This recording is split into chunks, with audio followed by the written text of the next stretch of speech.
Okay, let's get this done. Start the stream today.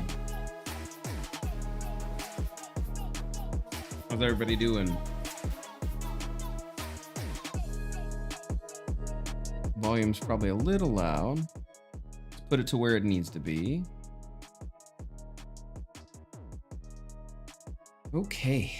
So as you can see, I did a little bit of work already off stream. I had some time before work started. I don't know what day it was, but so I made the traditional kind of like Roman setup for the civilians, and the reason why is we need to start getting NPCs and other characters into the game, and so I need to start having some NPC clothing set up. So that's what we're doing. We won't be doing it today. That's just kind of what I'm just putting up while we start off. I'm not really sure what we'll probably work on the sword today. Maybe we'll do some texturing and some art in that sense and make everything look pretty. I haven't really decided yet what I want to work on just yet, so we'll see. Or we can model out some more stuff. Armor is easy to model. We could do some animations. We can do whatever. There's lots of art that needs to be done for the demo to be released, so.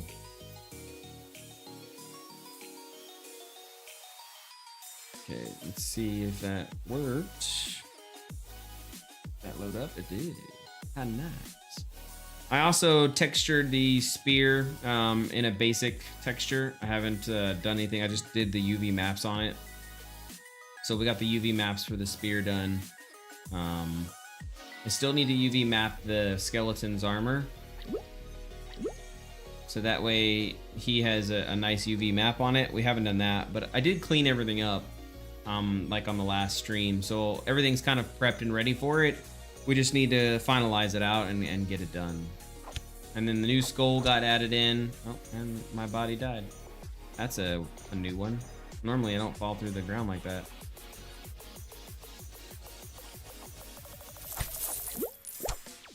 Okay, there we go. I was like, what the heck? Why did I fall through the ground? We made the sword very powerful. It like does 25 per hit, so like that's basically 2 hits. If I get 2 hitted, I'm two-shotted, I'm done. So you gotta be really careful so you don't get messed up. I'd like to do some animations that are specific for that weapon. I think that would probably be good to do down the road, but we're not there yet.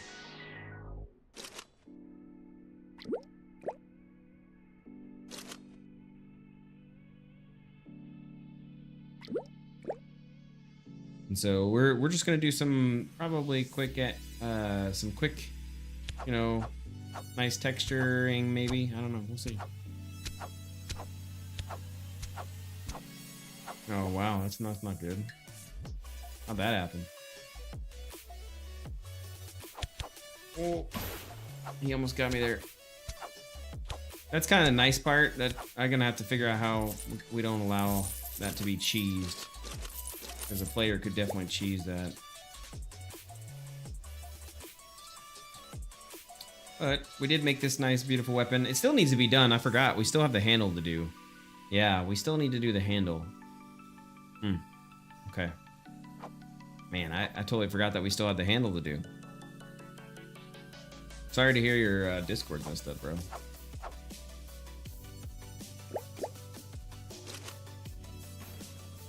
And this is also a two-handed weapon, so that's a bug.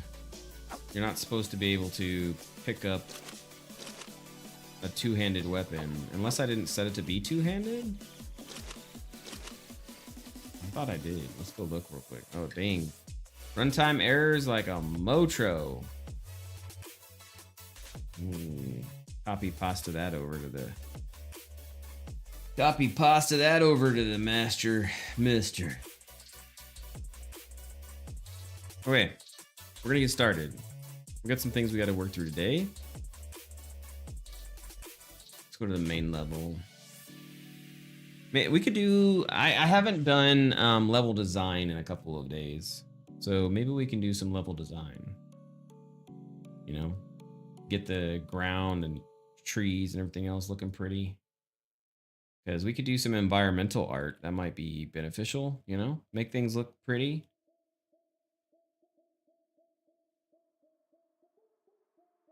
Who doesn't like a pretty ground? We're gonna have a lot of prop work to do too. I have a crap ton of prop work that I'm gonna have to do. Cause you know we're gonna need like vases or vases or vases, whatever you say. Fucking weirdo. Whoa, whoa, whoa, whoa, whoa. What's up, Ducky? And we're gonna have like I'm gonna have to make some candlesticks and candelibres, all that other crap. Thought you were gonna be on to play Star Citizen, man. What happened? It's a little too late. Maybe like it's 8 hours when we go sleep right now. Yeah. All right. Well, we'll do Star Citizen later. I'll be on. So you'll be back up? Yeah, probably, I'll be up. maybe. 100%. Yeah, it's off like all day, so it's fucking Thanksgiving almost. Yeah, we got off early. Well, a lot of people got off early today. I didn't get off early at all. So yeah, that's why I wasn't home sooner. But we could definitely play tomorrow, and I have Thanksgiving off. We got a 96. Nice. Yeah, that's good. So I've just been looking at different ships. But the Fly for Free people right now is using they gave them the fucking we call it the cutter. Oh yeah, you get the cutter right now. Yeah. It's a common ship. It's not bad. Yeah. I don't know what ship to get though. There's like so many ships. Yeah, there's a lot of ships, bro. There's a lot of ships. Yeah. Okay, I was looking this. I think the cutter is pretty good. It's not bad. It's like I said, it's a decent starter ship, man. Depends on what you're trying to do though. Mag, yeah, I like the gore. It's in. I gotta get the arms to kind of have blood that spur whenever you kill, but all the rest of it's there. And then we have a bug with a head that doesn't pop off, so we're still working on getting the head to pop off. But to do that, I need to have the most updated plugin. And then yeah, man, 6 months. I mean, who knows? You might be able to pick up C++ a lot sooner than 6 months. You never know. Some people pick up code fast. As for Star Citizen and ships, yeah, I really like the C2 because it has carrying capacity and everything else, and that's kind of what I was looking for. But the problem with the C2 is it's big, and you have to have like 5 people if you want to be able to actually really utilize it. Yeah, I think so. So it's okay though. There's a couple of single person ships that have decent stuff.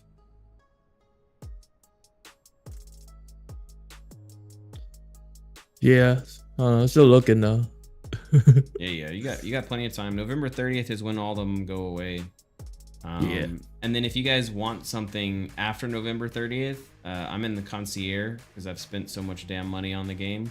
So I get I think it's an extra month to buy all the stuff that everybody else can.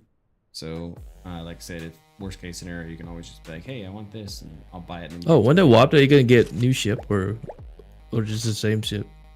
Say again? Are they gonna get like they gonna put in newer ship or is it just gonna? In what days?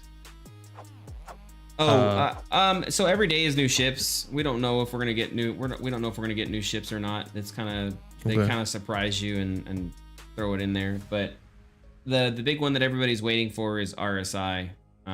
They think that RSI is gonna have a new ship announced. So. Yeah, and RSI does some good ones. If you're down to spend some money, the Connie, it's called the Connie. That's the nickname for it. But it's the Constellation, the RSI Constellation. It's a good starter ship. Very powerful, really fast. It's maneuverable. It's not hard to do, and then you can have. It's got a decent inside, so you can do it for trading. Way too much money, dog. It's like 200. It's like 220. That's way too much money. Hey. You spend more than that on skins. Well, maybe you haven't, but I know I definitely have. In Fortnite, I have probably. No, I have spent more than that on skin, but that's throughout like like 3 years I'm playing the Apex. Not like true. one time on this one game that I played for a week. Yeah. This literally all I did today was got lost in space. That's funny. Yeah. For 3 hours straight, I was lost in space. Yeah. I was like, that's so bad. Yeah. Well, I mean, once you get a hang of it, then it's a little bit easier. We definitely need to do this dungeon. This dungeon is dark as shit. But yeah, definitely, man. Oh, we need light. That's for sure. It needs light and a bunch of other things. I don't know how I'm gonna get that just yet. I got to do the roof ceiling. Okay. Well, I'll see you later, Magma. I appreciate you stopping by, man. It's always good to have you here, and always good to have you watching. And then, yeah, man, if you ever figure out the VS stuff, I know Visual Studio is not fun. I have to have it to be able to compile, and there's times where I'm always hitting up Mester, the coder, and I'm like, hey, man, what do you want me to do now? So, I get it, man.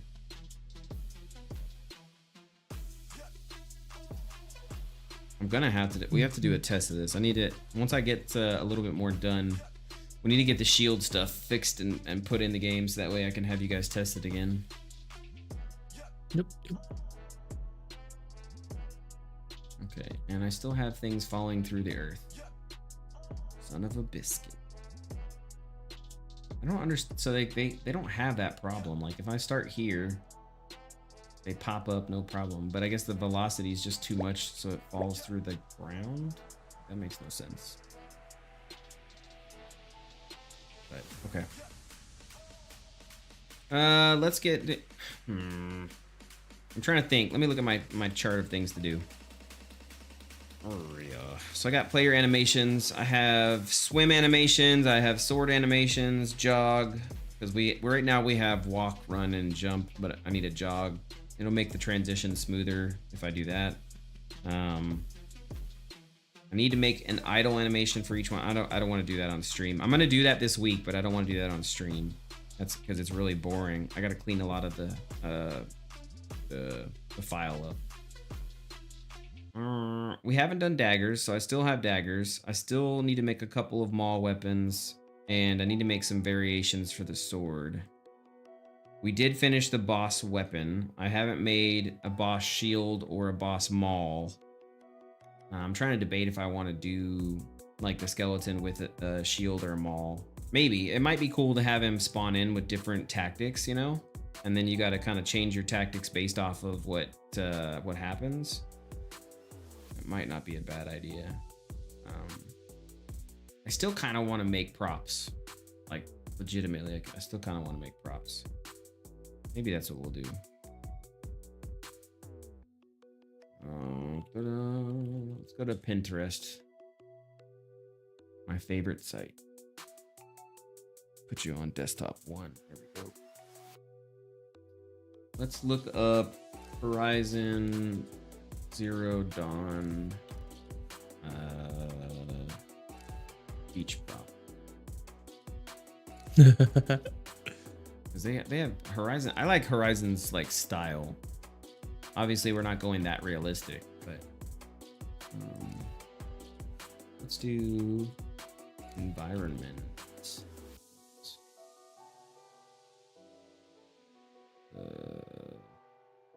Oh, there's an art dump. I think that's on. Oh, it's on 80 level. Nice. Yeah, that's what we need. We need an art dump. Okay, so where does this send me?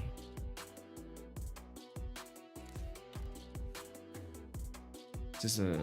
Oh, this is just concept art. It doesn't do me any good. There are 2 pages to this article? Oh no, it's just another thing. Okay. This is what I need right here. That's kind of tropical, right? Yeah, okay. So we could make one of those ferns. That probably is a good thing to have. I do like the idea of the ferns. We do need to redo the what's it called? The palm tree. It's a little done. I did it in like less than an hour. I was trying to just jam it through. So we can work on the I think these ferns would be good, and then maybe palm tree. That's what we'll do today. Because that's going to add a bunch of detail that we don't have right now. Especially to the ground. It'll help things feel alive. And I need some stuff to hide the boar in, because that's going to be tomorrow's stream. If I do a stream, I think I'll do a stream after. I got a Thanksgiving dinner I'm going to, but I do want to stream still, so it might be later in the night. But anyways, what I was saying is we need a place to hide the boar, you know. And to be able to hide the boar, I need to kind of have some foliage and some leavery. So yeah, I think that's what I'm gonna work on today. Let's do that. So to do that, I gotta get back over to Maya.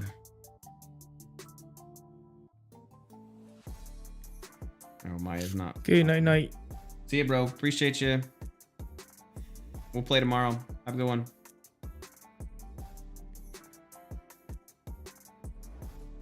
Okay. Let's see. So we just need a reference cube. Reference cube helps us understand how big the player is and then how big I want to make things.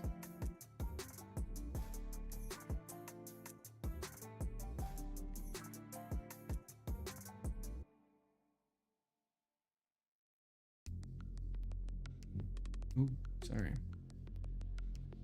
Okay, reference cube in place. So when we're doing this, we need to kind of think about, I'm not using alpha cards at all. And without using alpha cards, you really have to kind of plan out your foliage. That way the foliage is performant, but at the same time has a good structure.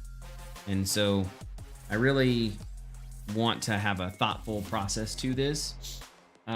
Prismatic Dev just released, well, it hasn't come out yet, but he's working on a plugin to that has like foliage interaction, and it looks really good. So I gotta see and wait for whenever he actually finally releases that, because that would be nice to have for foliage interaction. Make it feel really good on, you know, walking through and traversing the land. So I'd like to get that set up and kind of functioning in the right way. All of that to say, we're going to create a fern.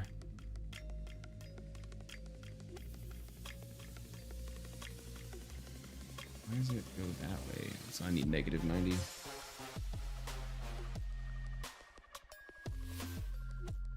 Yeah, 2. I don't need. Let's go 6. Maybe 4. Yeah, 4 is pretty good.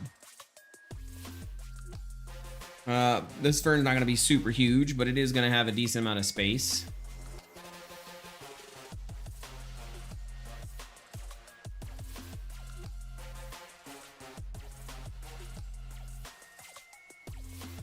I don't know why I closed the Horizon Zero Dawn. I didn't. I just minimized it. Okay, cool. I'm gonna pull this up and put this over here. So that way I have something to see. Oh, crap.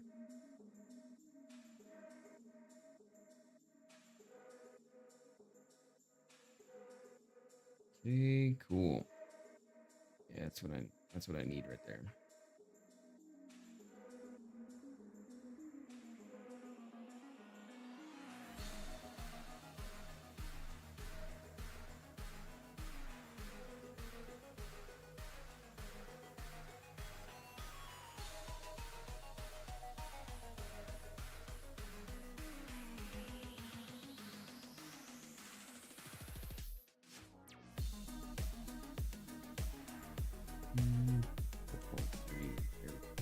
Okay.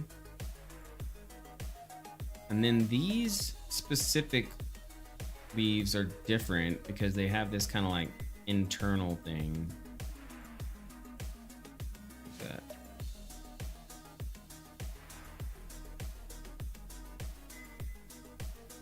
I don't know why that just messaged me, but okay. We'll bring that in. And then this needs to come like here. Maybe this comes up. I need more geo, I think. Yeah.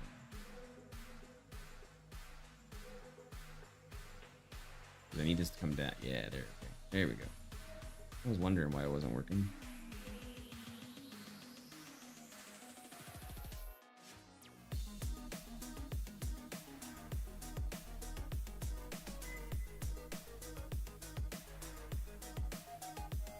Okay, so that looks good.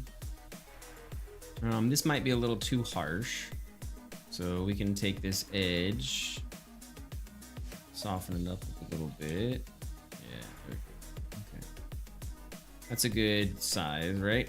And then we want to make variances of this. So what we need to do is we need to have a stem. So we can do that here.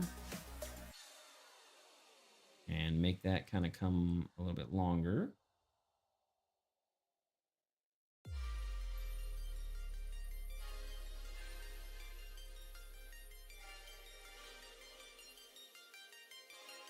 And then we need to put that like that, because all of this is going to come together.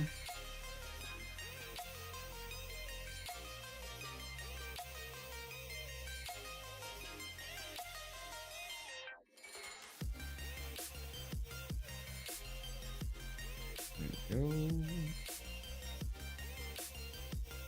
Okay, and we need to kind of shape this now.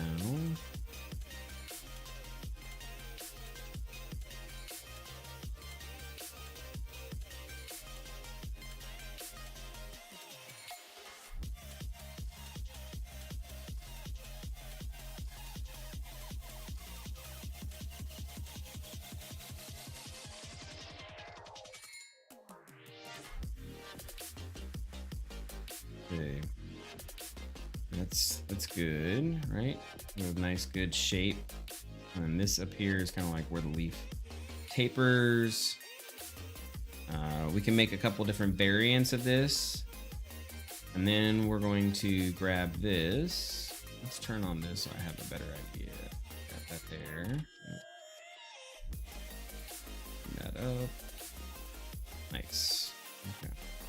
And so this is going to be basically our kind of like the stem.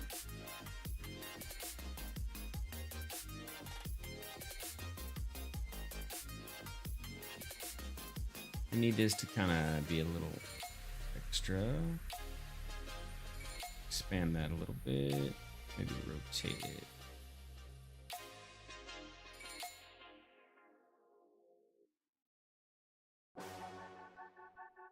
Gotta put my phone on mute. Forgot I didn't have it on mute. Apologize.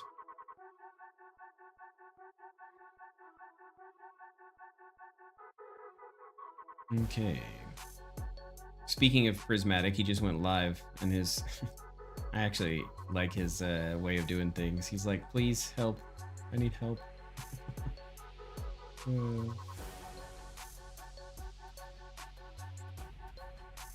Hopefully it's not bad, actually. Hopefully it's like a joke and not a serious request.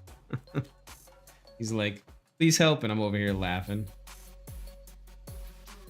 Like, sorry, man. Okay, so we have our stem. We have our big leaf. This probably needs to be a little bit bigger. So let's do this. Grab that, and then we'll just make it a little bit big. Oh, wait, what? Yeah, there we go. Make it a little bit big. Oh, that's not enough. Let's go higher up. There we go. No, that's too high. Maybe right there. Yeah, that's okay. That's better. That's better.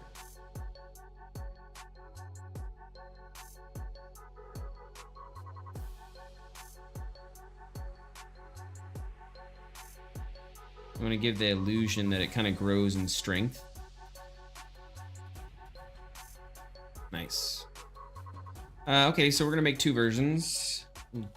Duplicate this and... Oh, I need to set it to component. What the?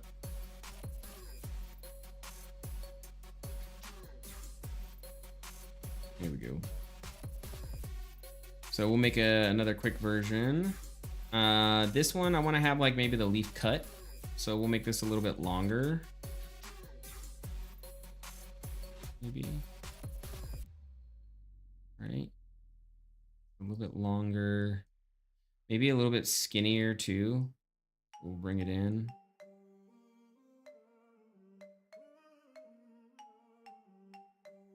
Let's bring these down just a tad bit more. So that's a little bit more pronounced. And then we can put a cut in this. What? It should work. There you go. I was like, what?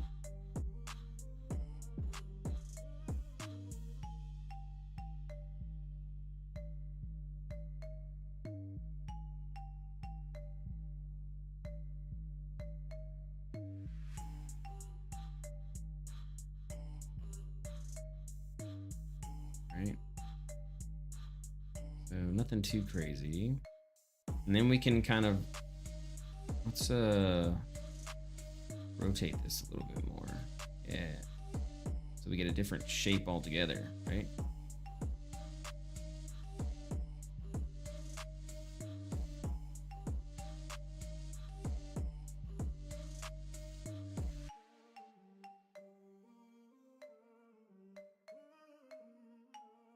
Yeah, that's good.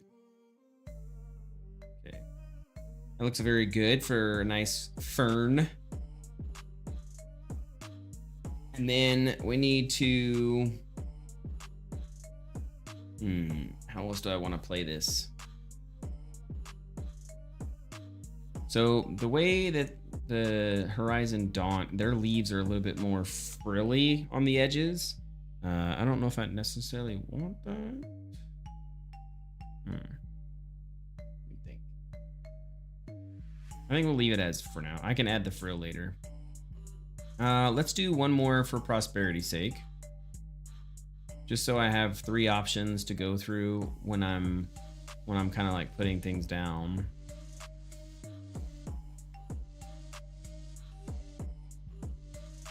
And we'll make this one kind of go this way with the kind of a turn up.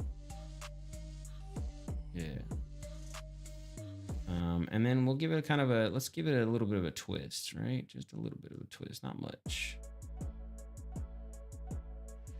And then let's take, let's make this a bit bolder. Yeah.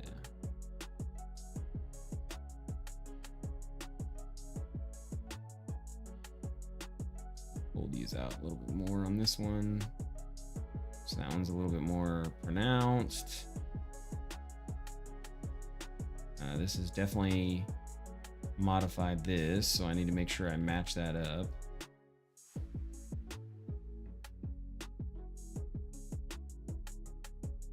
That one looks good. That one looks good. Cool, cool. Okay. Pull this out a little bit more.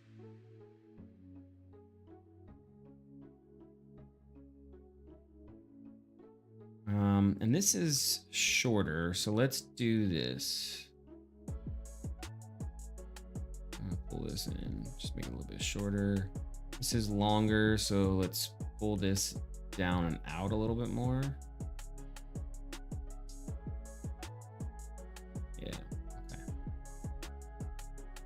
It gives us some good variance. And then what I want to do is I want to throw like 3 cuts on this bad boy. Like this is a bad leaf. This leaf has been a bad leaf all of his life. He got cut because he needed stitches, because that's what happens to snitches. Just kidding.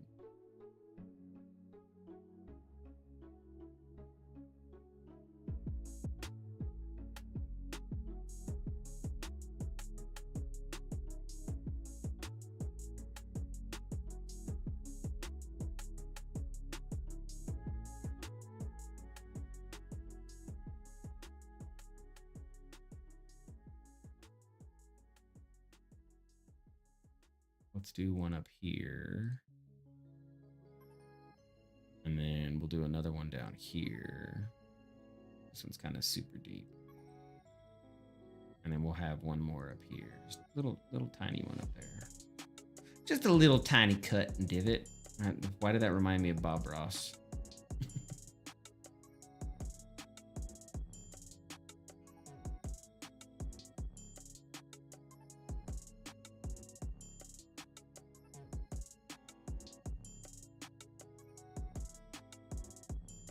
You have one flawless one, like nothing happened to it. You got one that's got like one little tiny blemish, and then you got one that's like been destroyed by the bugs and plants and everything else. It's like, nope.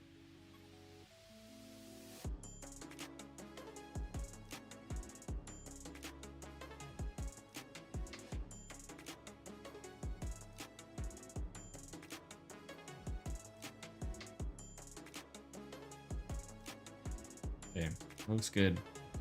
Yeah, I like it. Okay.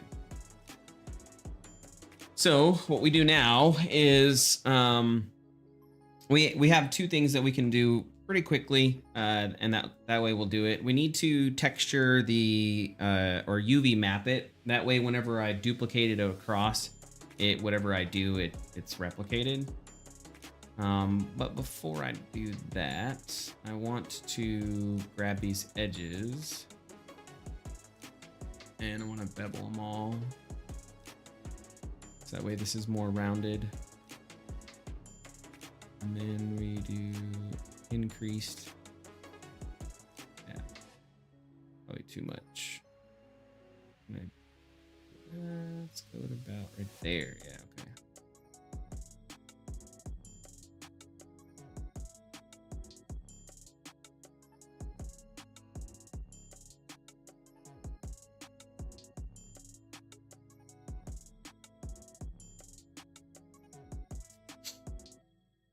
This is probably a little extra.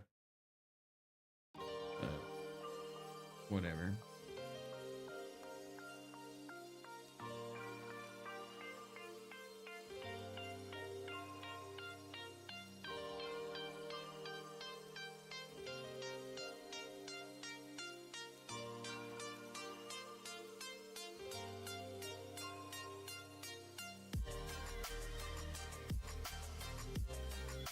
Okay.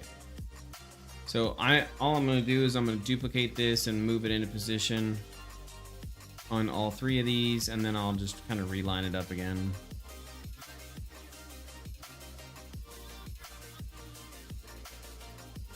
So we wanted this one to be longer. This needs to get moved down there, and that takes this. And move this up here.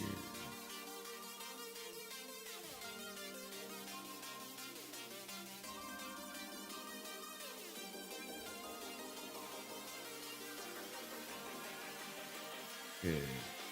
And then this one's going to be shorter.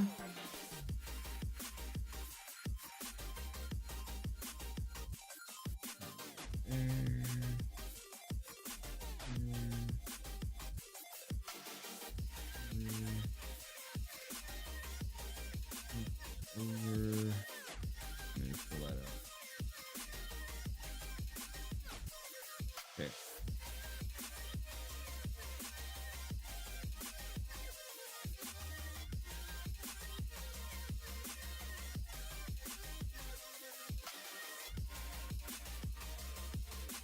Wait, what happened? What? There we go. I was like, what? How'd that get stuck back there? And then that one's already good. So we're good on all three of them. Okay. So then let's do an export. Go to the desktop. I just have a bunch of crap on here. What are we gonna call this?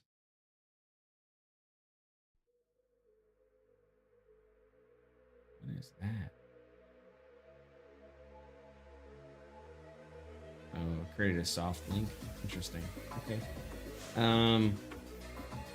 What are we gonna call these? Flower? No, these are fern. Okay. Let's open up the good old 3D coat.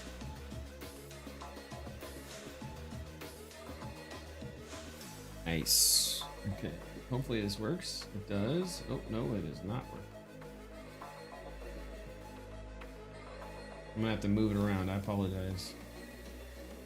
So the reason why it's currently the way it is because I normally do it on my big, huge monitor, which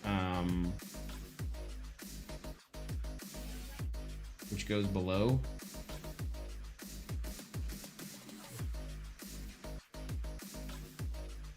Not centered. Why is it doing that? That's weird. Whatever. And because I normally do it on the big, huge monitor below, its framing is off. Because right now you're on my ultra wide. Okay, let's do this real quick. So, desktop fern. 240 is fine by me, whatever. Okay. So we're gonna go into UV mapping. This one's gonna be super easy. Clear all clusters, clear our seams. So let's get rid of all the stems.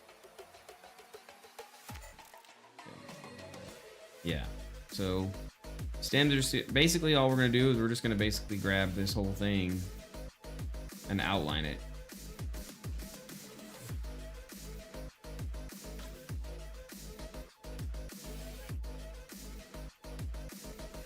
And as we do that, we can just do an unwrap to check it. And you can see, because again, it's already got the shell, it'll automatically do that. I don't really need to do anything. If I wanted to, I could modify those up and it would be better, but not really needed.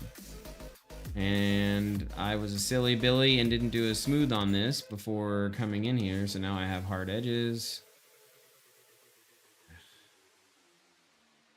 which makes this process umpteen times more difficult. I'm gonna re-export with smooth edges.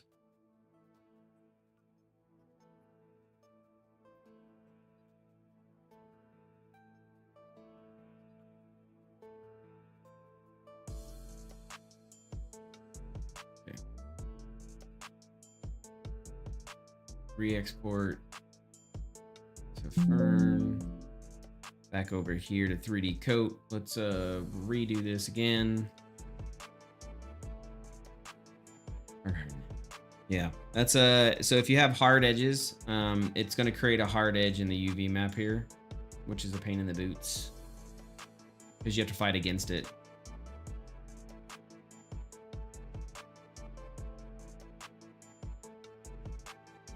Did it freeze? There we go. Okay, so we have this. So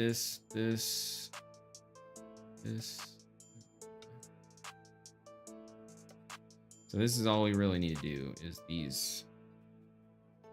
So you see those blue lines went away, which basically means they're no longer got a hard edge on them, and that's kind of what we want. Makes this process a lot smoother.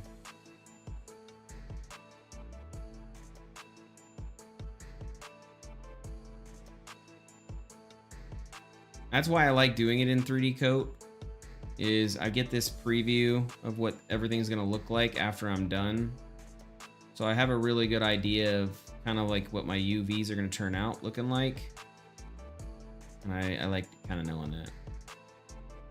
So if we did an unwrap on this, you can see it's pretty smooth, pretty simple. Everything's nice and clean, organized. Now, it's up to preference on how you want to do it. I like to do a gradient, and because I like to do a gradient, I'm going to have to move all of these to kind of, that's how I like my stuff to be. So either A, I manually have to do the gradient, or B, I can set this up to where I know the UV map will automatically have the gradient in it. And so I'm going to kind of set this up with that in mind.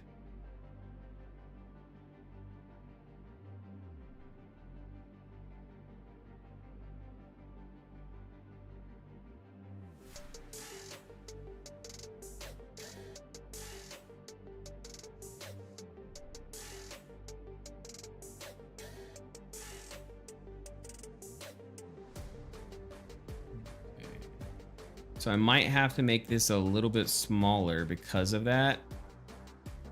But again, at the end of the day, it's going to be much better control. Because all my foliage is based off of this gradient color setup. And so I'm okay with this. Okay, so let's do this. Let's do pack UV2. And that's another cool feature with this. When you do pack UV2, it doesn't change the it'll change the scale, but it doesn't change like the rotation or anything. My problem with what I just did is I need a little bit extra room, and I can't have it be all up in here. And it likes to put them up there for some reason. Well, I mean, I'm not gonna say for some reason. I know exactly why. It's trying to organize them in the best way that gives me the most room for each individualized part, and that's an important thing for UV mapping. But it is not what I want in this case, because I need to prioritize the gradient. And that works because I'm not gonna have a bunch of detail. If I was gonna have a bunch of detail, then I would have a different approach. But this is how this is gonna work. And then whenever we get more stuff down the road, I can always readdress. Okay. So now we can go to paint, and we can see all the stuff that's hidden. There we go. There we go. There we go. I'm gonna put 2 on this bad boy. Okay, so you have a good idea now of what this is gonna look like. This is important for us. Give me 2 seconds. I'm gonna go grab a water. I need to get water.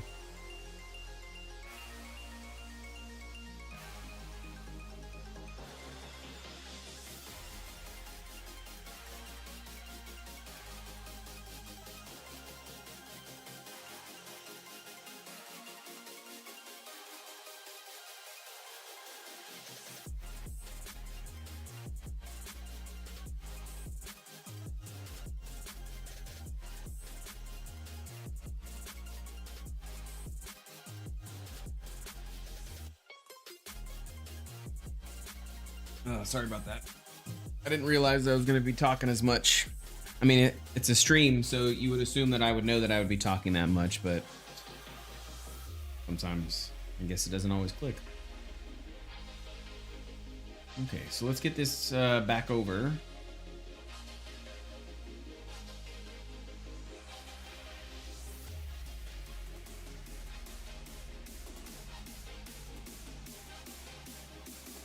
Back over to Maya we go. We'll delete all these, go to hyper shade so we can see them.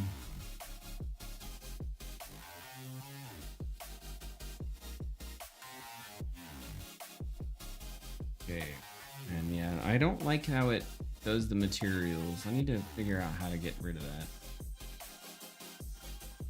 Okay though. I don't need this anymore. We can turn that off. And then we do want to do the smooth one more time because it does auto smoothing for some reason.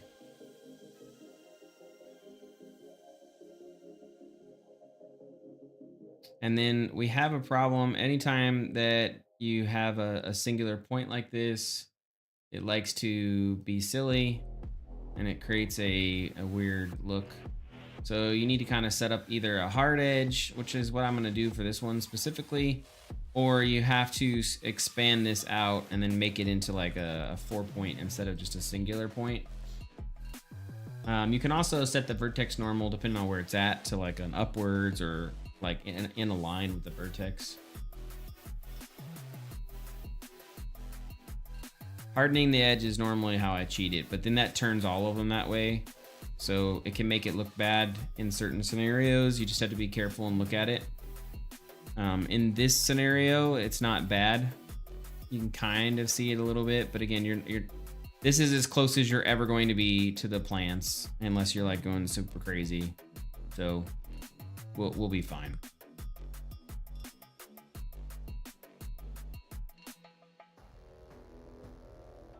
Okay, so we have our 3 leaves.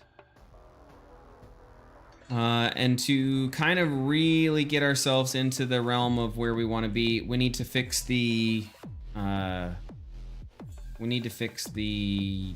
pivot point. And we're going to put that pivot point down at the bottom.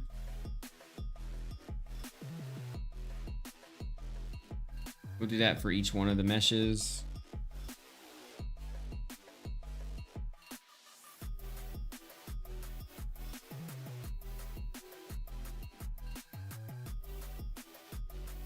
Okay. And because of location, yeah, I forgot. We have to do, because each one is different. We need to come in here and modify it to this right here. Cool. Okay. Good. Looking good. Looking nice. So let me save this real quick. Game Jam. Maya. Make it jam. Let's do Foliage 02, because I already have a 01. Now, I got two different ways that we can do this. We can automate this or we can manually do it. I'm okay with manually doing it because I don't think there's going to be that many. And auto would be like a mesh script of some type. But before we do that, we basically need to grab all of this, delete its history, and then freeze the transforms. We know what this is, so we're going to group this together, and I'm going to call this group reference leaves. This is my group reference box. And so now that I've got these as my reference leaves, I can actually duplicate them, which I'm going to do. And I'm going to move them outside of that because we're going to work with those, and I'm going to leave these hidden. So that way I always have a source of the original file, a non-destructive kind of mentality. Okay. So let's bring everything.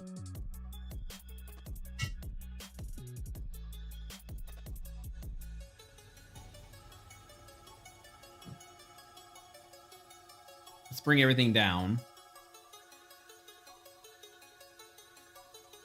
And now we can kind of work with this by positioning these in a way that kind of mimics what we're looking for. So we're going to say all of them are at this direction. And then we just kind of want to move them around, you know? And we'll make duplicates and move them in the direction they need to be.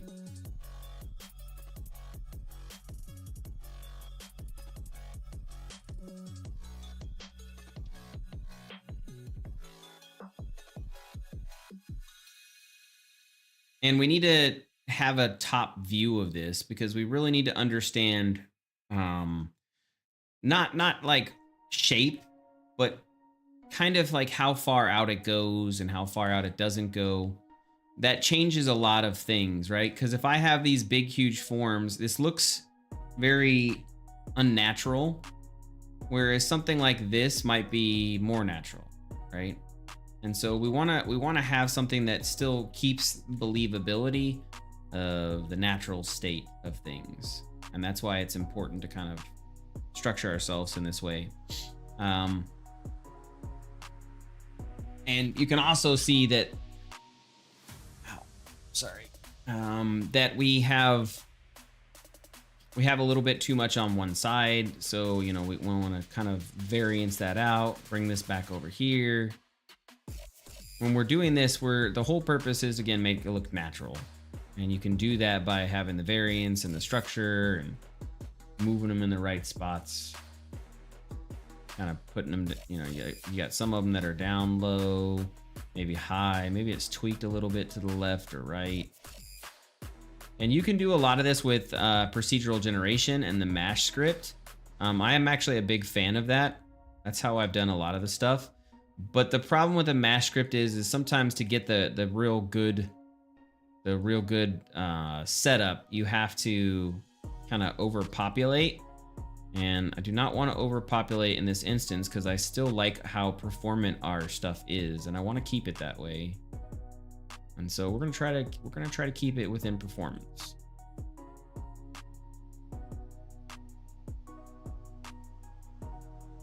And this is important to see and experience, you know, because the player is about this tall. So let's actually get this in game real quick so you can see what it looks like, right? So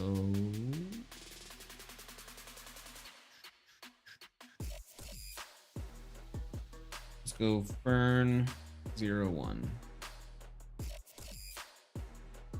Get over here.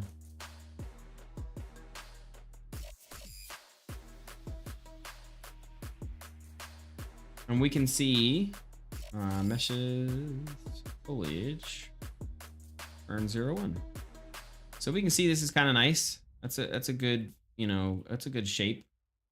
We hit play. It's a nice good shape. Very, very nice structure. We can get a little bit more detailed on it. I'm gonna kind of cheat it and we'll do palm tree, right?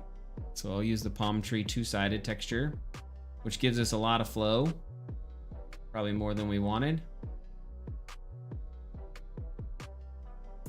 Yeah, it's a lot more than we wanted.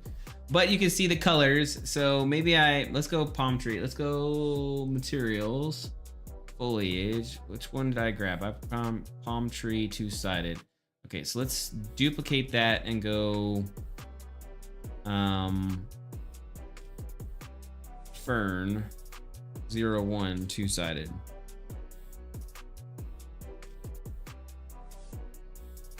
And then we just need to take away the wind intensity, like to almost nothing. Yeah.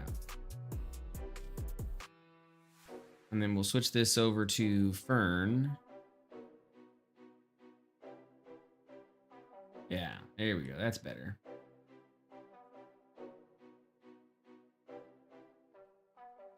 And so we can see both sides of it. It's got the niceness. It's got a good color to it. And if we wanted to get more in depth with this, we just get rid of that real quick. And then let's try to paint it down, right? So let's go to foliage. Let's grab the mesh. Foliage. Drop it. It's gonna go in foliage and cancel. I forgot what I called that. FT. Okay, FT. I kind of figured, but I just want to make sure I got it right. So we'll put it a foliage type there, and then we'll save it into the actual foliage folder. Grab this. So let's just paint it down real quick, see what we get. Not bad. We want to add some variance. So we're gonna say scale is 1 to 3, and then let's try that. I think 3 is way too big. I think that's what that said. 3 is way too big. But it looks nice, right?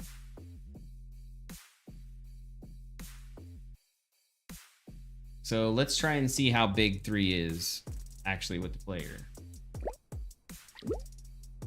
Right? That's actually not that bad. 3 is okay, honestly. I'm okay with that. Okay.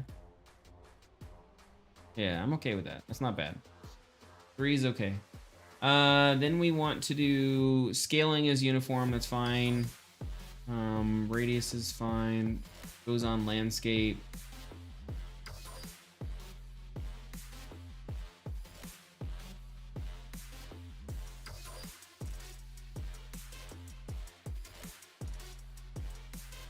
Now we can actually change a bunch of stuff. So that's why we're kind of looking at this right now. Align to normal is good. Average out normal. Align max angle. Fine. Random pitch. Random yaw. So let's do 10 for pitch. So we can exclude it from being painted on certain layers. I don't want this on the dirt layer. So if I try to paint this, it should not paint on the dirt layer, which it doesn't. And I also don't want this on the rock layer. So we'll add another one for rock. And I don't want it on the sand layer, so we'll have another one for sand. And so I shouldn't be able to paint it here on rock, but for some reason I can. Interesting. What about here? Okay. So there's some dirt or sand here, and that's why it's allowing it. Which is kind of interesting if you think about it, but whatever. We'll deal with it.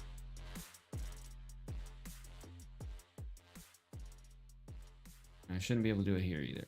I can do it there though. That's interesting. Is that considered generated? Okay, well that looks okay. And then let's go to try sand. No sand, good. Cool. So we have ourselves the ability to paint in these now. And for the sake of having them here and kind of making sure I like it, I'm going to paint some in. And then we can fix them up a little bit. But I think they look good. I have no problem with the structure and their form and how they look. So I like that. We probably need to avoid having them go into each other. We don't want to have, you know, them blocking each other out. But I'm okay with it so far. What if we did free scaling? That's gonna make some weird, yeah, that's gonna make some weird stuff. So then we need to do X and Y are the same, but Z is not. Nope, nope, nope, nope.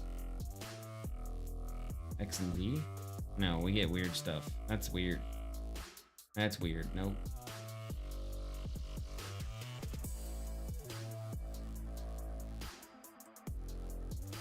Yeah, I mean, I'm okay with that. So we can come in and we can clean that up a little bit. Like, so for example, you would want to come in and grab this one.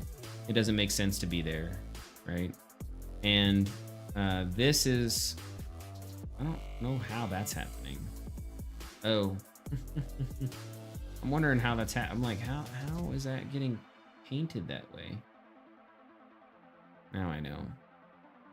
Silly rabbit. Tricks are for kids. And so we just paint these out. Get a nice good structure up in here. Okay, now let's go play it out.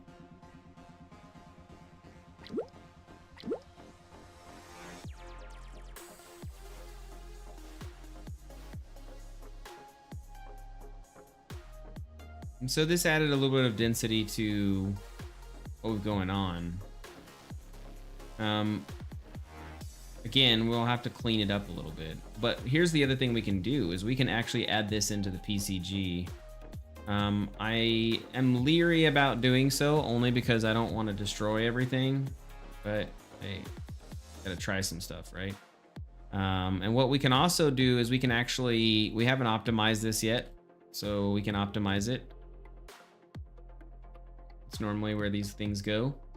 So let's go back to selection, go back to our fern, and we'll enable nanite support, and we'll preserve area, relative error, and 0.1, and then apply the changes. So now we have nanite support, which is really important.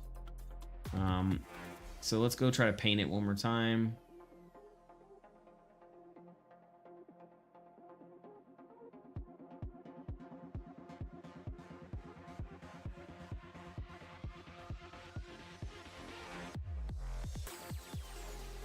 Okay, so we can go into our different views and then do a nanite overview.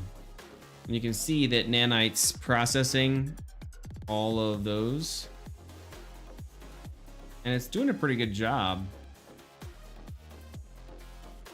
keeping it nice and cheap.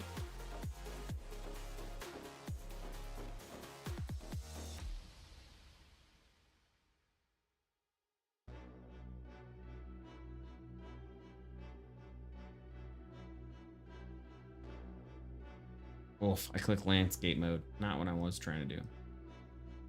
There we go.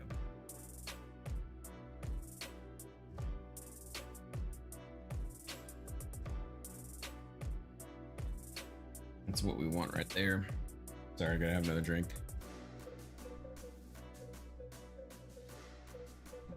Okay, let's take a look at it real quick.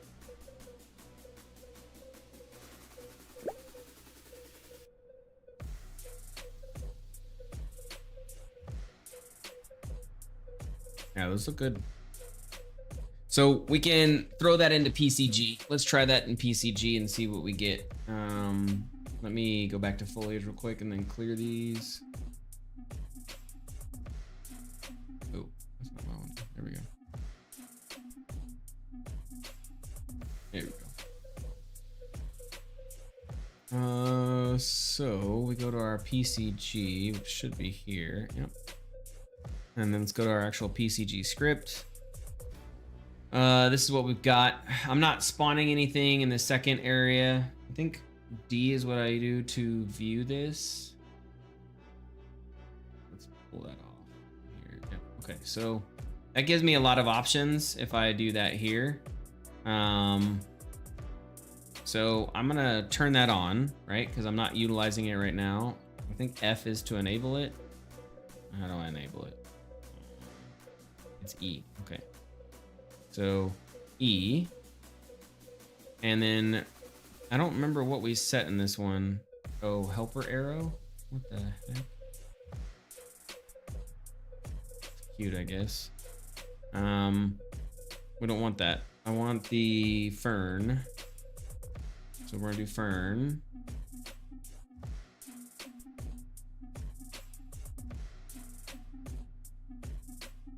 I don't know where the fern went. How did it what? That makes no sense. So I put it at the fern and now I got that. Okay, let's trash this real quick. Should static spawner. Instance data packager, yep. Message is weighted, that's fine. On attribute name, apply mesh bounds to point, seed, mesh entry. Okay. We just need to add in a mesh. And this is gonna be fern.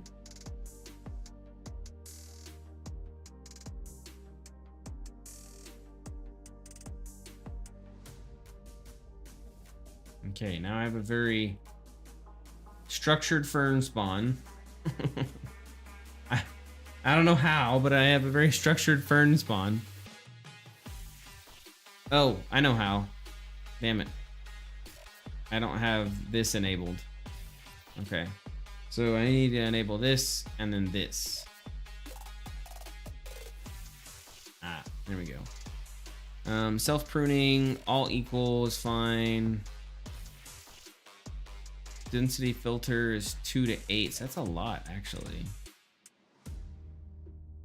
Transform is rotation's fine. We said 3, right?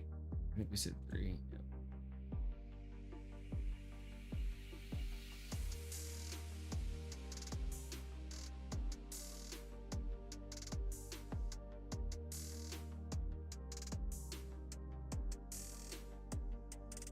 Yeah, I think stationary lighting is what we want.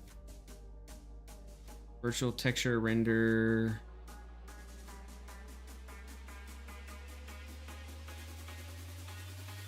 Maybe we'll leave it there. Ray tracing is fine.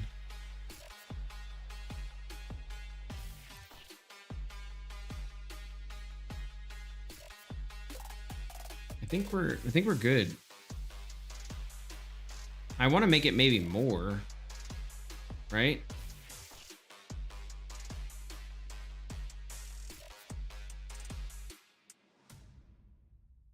World position offset. What's going on, Hackneo?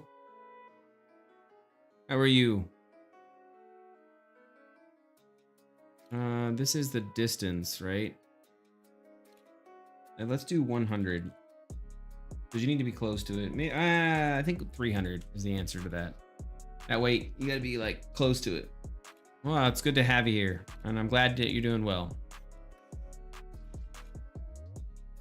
Okay, so I don't know why it's not spawning more. Maybe because I have self-pruning on. Let's get rid of self-pruning. Yeah, that was a good reason. Wait, what? Oh, I got rid of the one I just did. Working on PCG for the game that we're making. So if this is the case, right, and I have this much spawning, which is a lot, I can actually, I can filter this better. We can go to density filter and maybe say 0.4. It's for the game that I'm working on. 0.5. Damn, I didn't really. 0.7. Okay, that kind of cleared it up.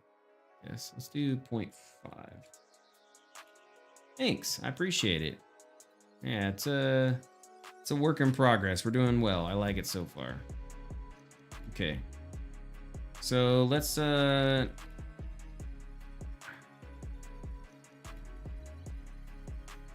and play it real quick, see what we get.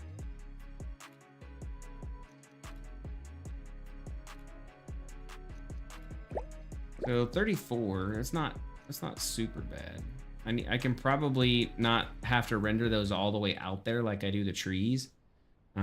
So I can kind of optimize by getting rid of render distance. That's one of our problems.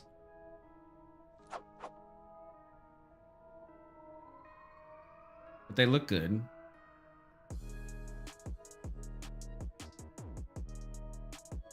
Yeah, they look good. I'm also not a fan of how they look on the bottom side and how upwards they are. We made it in 7 days. It was part of the game jam for Mega Jam. This looks fine, but this underbelly kind of just showing just makes them look, I don't know, man. I'm not a fan of it. Not a fan of it. Like, it looks fine up here, you know?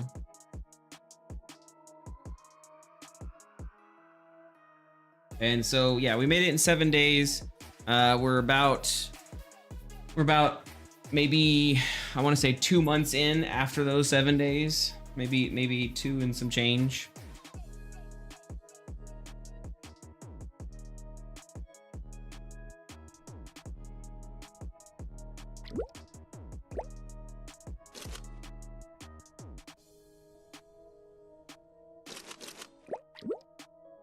Okay. Turn on J, test the quests.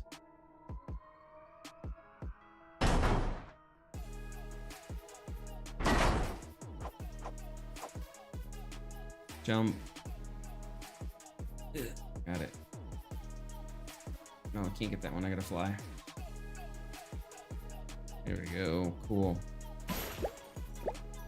Hey, I used it. There we go. Okay, now I sign up for the trainer. Start the event. Nice.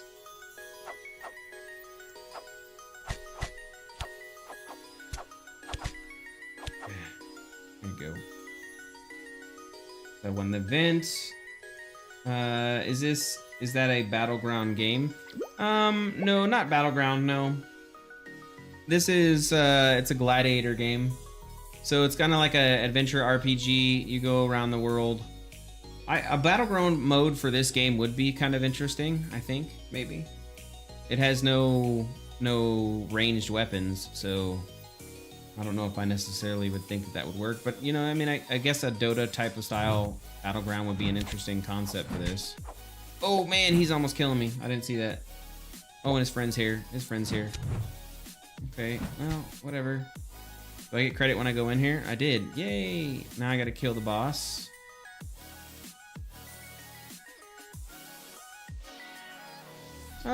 The forest is a survival game.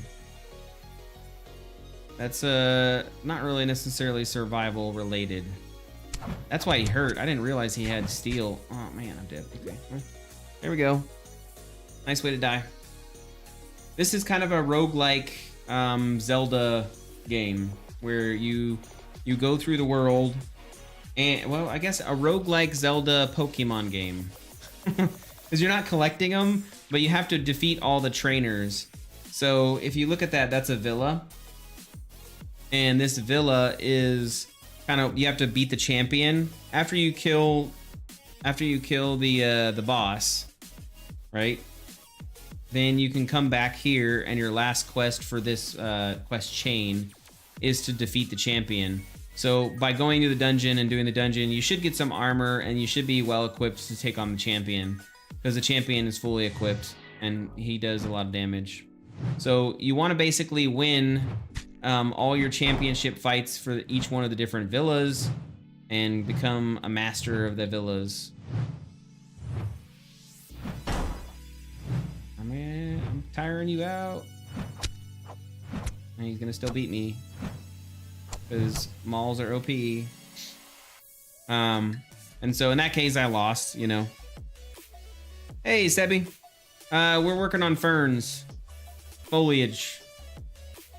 I was just explaining this. There's a guy on YouTube, Hacknow, or Hacknayo.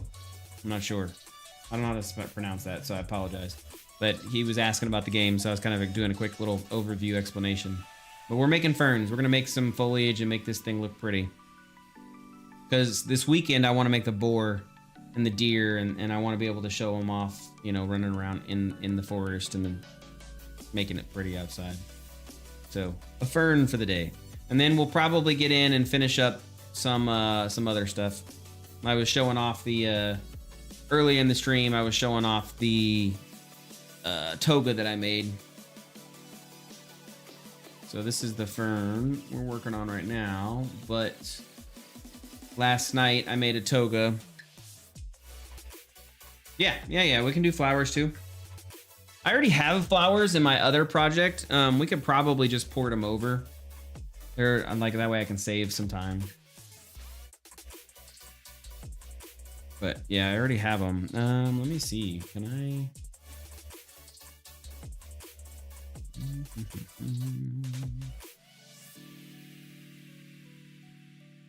We definitely probably are going to need flowers. I have the hay. I have all the other stuff too, so we'll definitely need some flowers.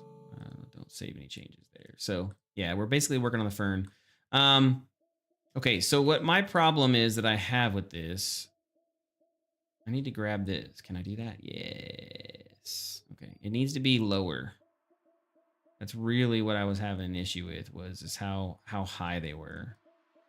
It needs to be lower, you know? Right now it's not multiplayer. We've talked about it. It might be a possibility in the future. We don't really know.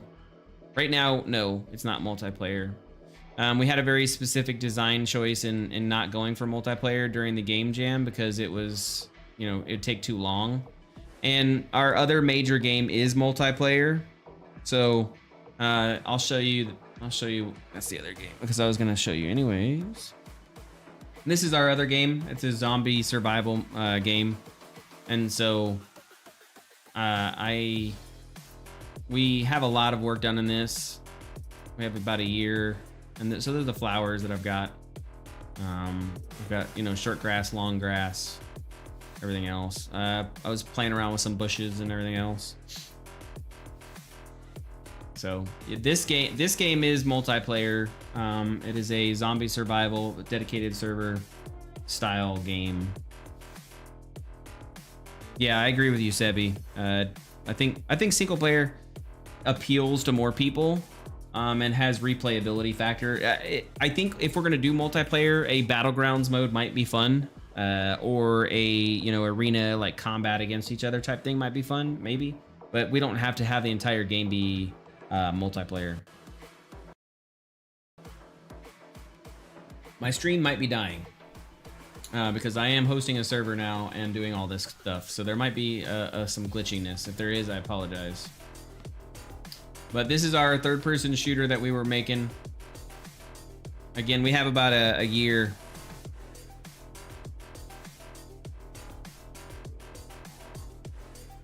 We have about a year in this game dev.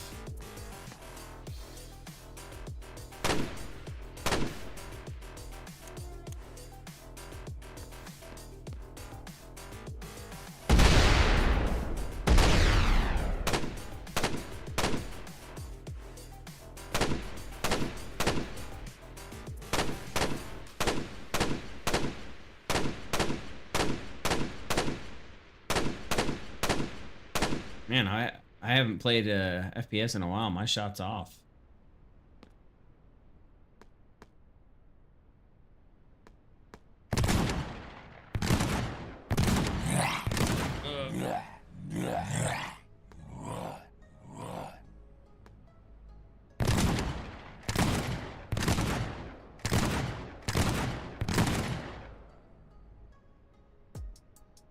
Let's see, tab. So this has full inventory system, has a drop system, it has all this stuff. We got a lot. We have a lot in this game, and this is kind of our primary project, but we haven't. We did that game jam and kind of took a break, and after doing the game jam, we really liked it, so we're kind of sticking with that one for right now.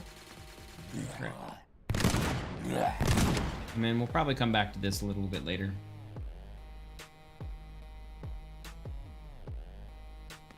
Oh yeah, they're my favorite as well.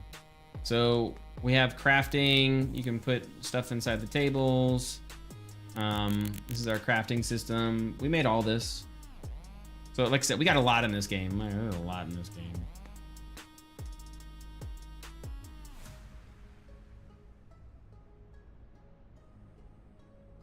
And this one, you know, it's performant, play with things, has all the same features that all the other ones do, so.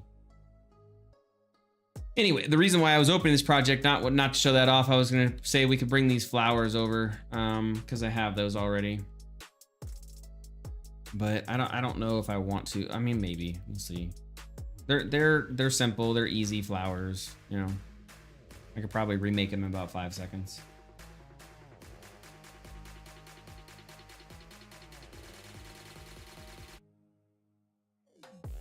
All right, let me close that down. You guys don't need to see that one.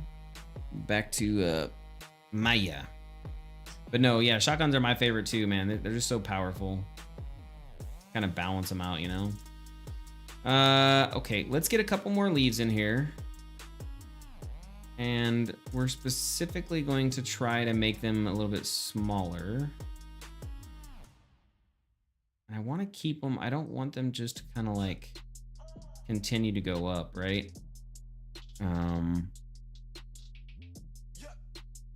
So we need another. We need kind of another structure in here.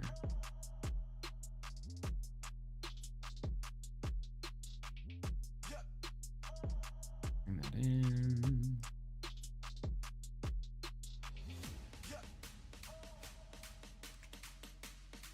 See what that looks like. I need this to come over more. Up a little bit more. Yeah, there we go. There we go. Kind of flesh this out, make it look nice.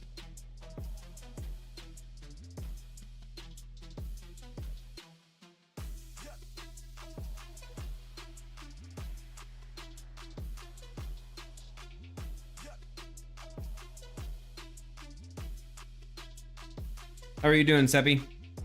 You gonna do anything for Thanksgiving?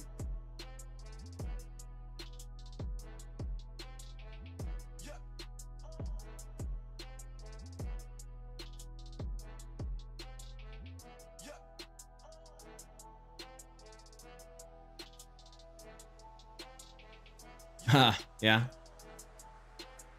Well, I mean, I get that. Not everybody does.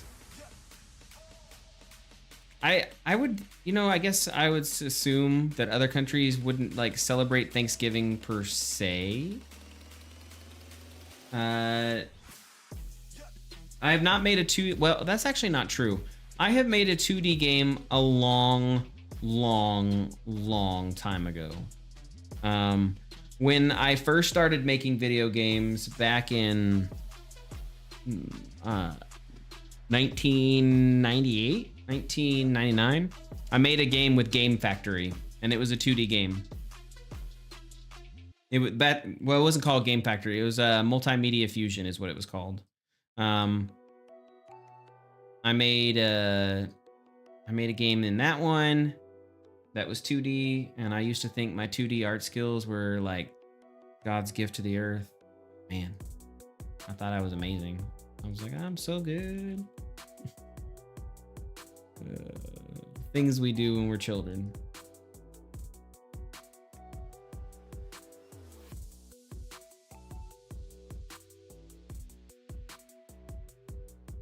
Are you a 2D game maker?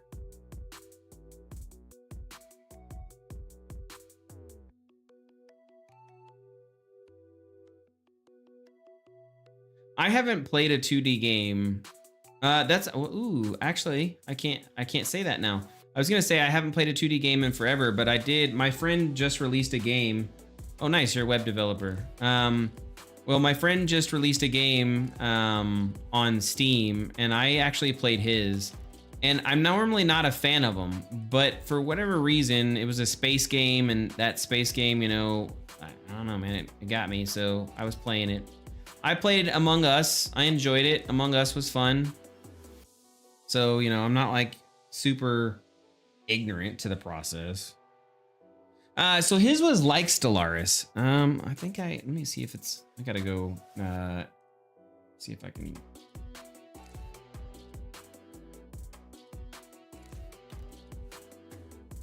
See if I can look at it real quick. I'm mad into space games. I love space games. But I don't play a lot of 2D games. That is for sure. What? No, I did not want to. No, I'm not updating any games right now. I don't have the time. I'm gonna kill my stream. My stream's gonna be like, what? Oh, I forgot. We're in autumn sale, aren't we? Ugh. Disgusting. It's called Spaceport Trading Company. It's an interesting little game. I like it. Yeah, it's called Spaceport Trading Company. And he worked on it. I don't know how much time he put into it, but he's put a little bit of time into it. It's got decent reviews. It's got, you know, it's a pretty good game overall. I thought it was fun to play. And so, yeah, nothing too bad. I don't see any negative reviews so far. He's got 8, so he needs 2 more to really kind of help him out. I'll probably do a review. I've kind of waited on it, but yeah. Oh, that's right. It is Black Friday on Friday. Yeah. Oh, so I'm Star Citizen, bro. We were talking about this earlier. I'm Star Citizen. I liked Elite Dangerous when it first started, but I got off of Elite Dangerous once I found out what Star Citizen was. Hack no. How do you know about, or how do you think about MOBA games? MOBA as in like mobile? I'm not a big fan of mobile games personally. But I'm never on my phone long enough to play, you know, mobile games. So that's why it doesn't appeal to me. I get the reason why they appeal to other people 110%, like makes sense. Oh, MOBA as in Dota. Oh yeah. Well, I wasn't sure. I couldn't remember. It's been forever since I've used that term. I absolutely love Dota. I am a massive Dota 2 fan. Huge Dota 2 fan. I have, you can't see it maybe in the background, but I have the Roshan. So I got the limited edition Roshan back whenever they were coming out, and I absolutely love it. I have all of the Aegises because I've spent crazy amounts of money during their seasons. I stopped doing it after my divorce. That wasn't the reason why I got divorced, but I stopped doing it after I got divorced. But yeah.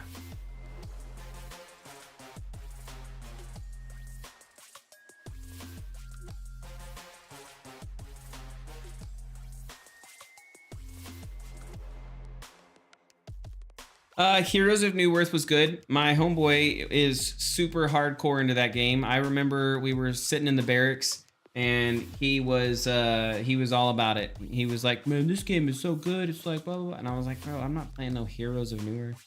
And that's what got me into Dota, was he got me playing that. And so then I started researching other MOBAs. I love Dota 2. The problem with Dota 2 is that entire community is cancer. Like, it's so bad. It's so bad. So, it's really hard to play and enjoy if you don't have friends, or, you know, if you're just learning and trying to get your friends into it. It's really hard to get them into it, especially if you don't have a full team. And so you're like, hey, we'll just pug, and then you go try to pug, and yeah, it ends badly. So.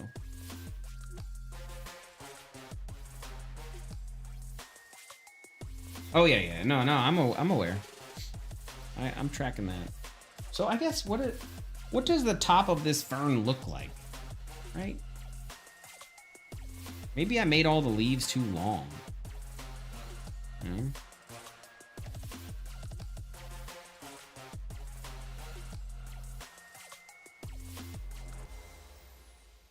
Let's put it in here real quick. Back over. Let's see what it looks like now.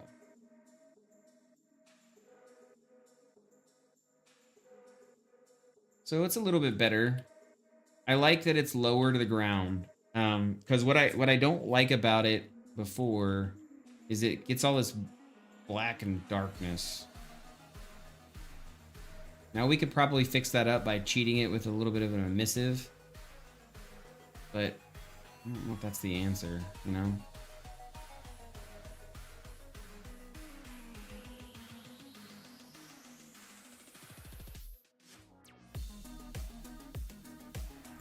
I'm on Twitch right now, so I'm doing YouTube and Twitch.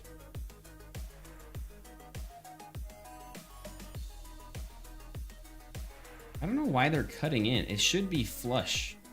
Like, oh, I know why, because it's PCG. That's why. I totally forgot we set this up with PCG. I'm over here wondering, like, why is that not flush? And the reason why it's not flush is because I didn't set it to be flush. Okay, so let's just turn all this off for right now.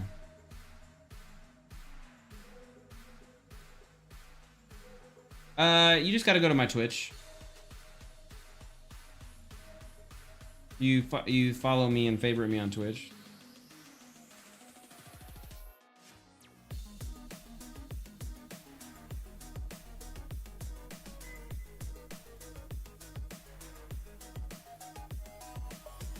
But I mean, I honestly prefer streaming on YouTube. It's a much simpler process, and I can put my bit rate for my YouTube way up. In fact, I'm streaming to YouTube at 40,000 kilobits per second, whereas Twitch limits you. I'm only allowed to do 8K up to Twitch, which I mean, I guess I get, but at the same time, it's kind of annoying because I'm very stuck on quality. Hey, Hungeman? Okay. Hey, nice. Well, welcome. Welcome to the stream.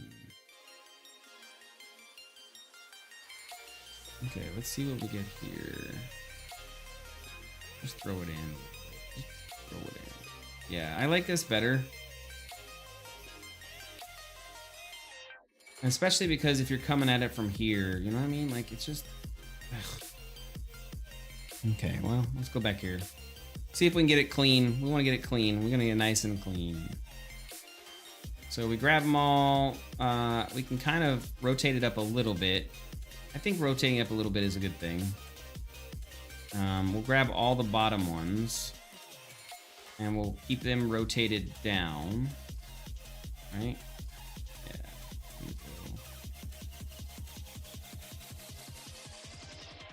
And maybe the secondary leaves we'll kind of put in here.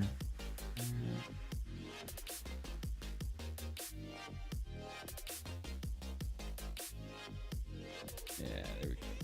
And then we can rotate these down a little bit. Ooh, not like that. There we go.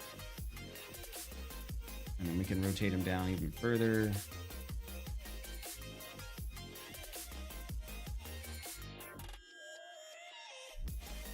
Yeah, I like that. Okay. So we still got the variance. We're still getting some nice, you know, kind of situational stuff going on. Let's throw this in here real quick. Bring it over here.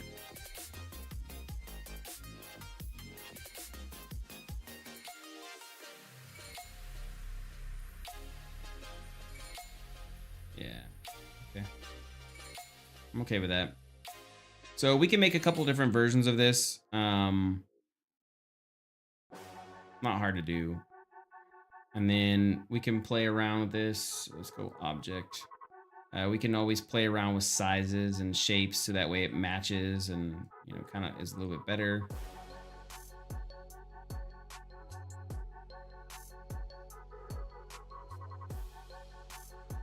Maybe make the leaves a little bit wider. Given that kind of that nature variance that we want, right?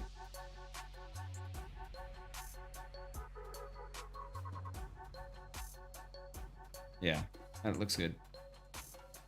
It's time I go phone for my company, but take 10 minutes, I'll come back. Cool, sounds good. Well, I appreciate you being here, and I'll see you whenever you come back.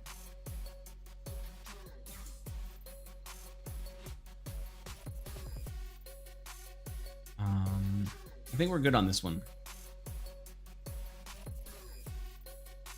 So we'll do Fern 1. Maybe Fern 2, right? So let's duplicate all this. Can I move it over? Oh, nice. Yes, I can. That's what I'm talking about. Okay, so let's grab all this. Control G, and we'll call this G Fern 01. So that way I can hide this. Grab this and push this back.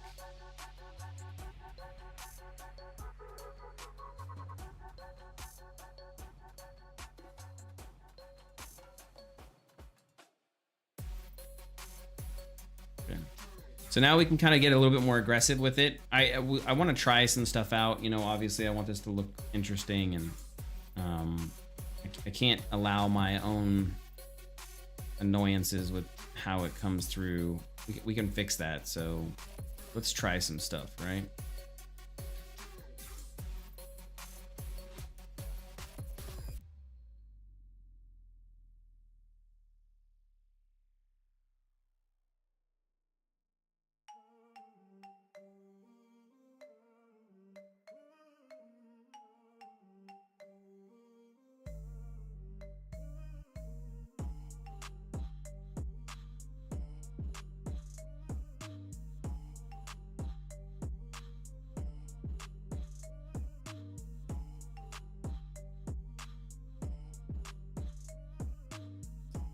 Is there going to be a healing shrine or something to heal you up right outside dungeons so you don't walk in wounded, etc.? I don't think so. That's an interesting idea. I'm not opposed to it. I kind of wanted to go hardcore. So what we need to do is we need to come up with a way to where the game is not easy, but at the same time, you know, playable. So I definitely get the need or the desire for that. Mester was kind of commenting on that too, because potions and healing, you know, they're sparse. And so I was thinking maybe what we could do is we sell, like, there's a vendor who sells the potions outside of the thing, kind of giving you that purpose of the real world currency that you have. Because we do, or not real world, sorry, that made it sound like I was selling currency. For the in-game currency for the world, that's what we want that to kind of like be used for, is potions and healing and things like that. So I need to find a good way to balance that enough to where it's not like overpowered, but it still keeps the challenge there.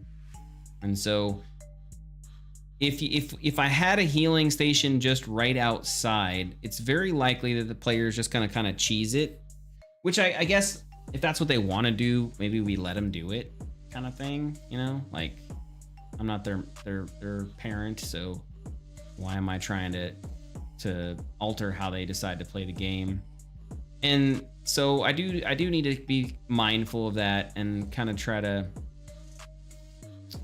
tailor how I am going to handle that, I guess, is what I'm looking to say.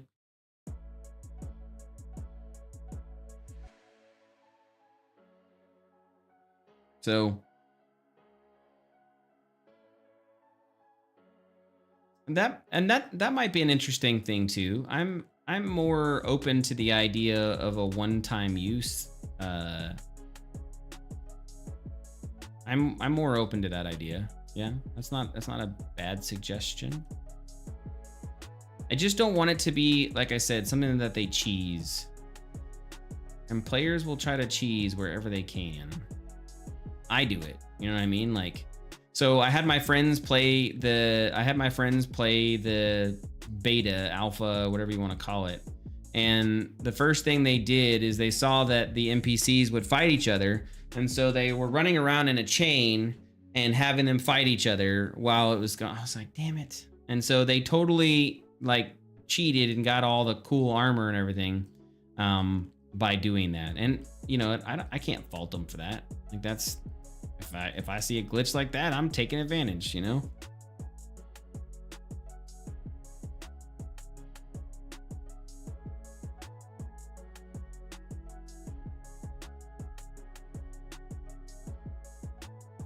Okay, let's go see what this looks like.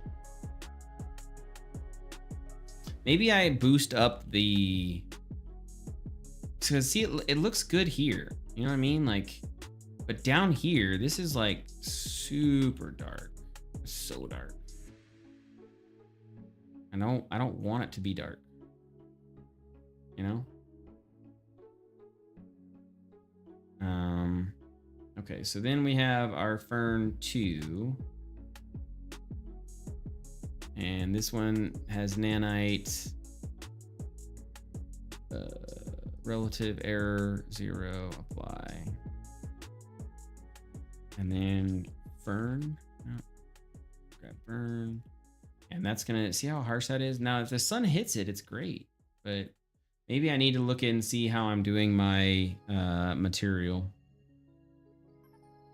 But yeah, I like that. It's an interesting. So what I was thinking is, I can show you.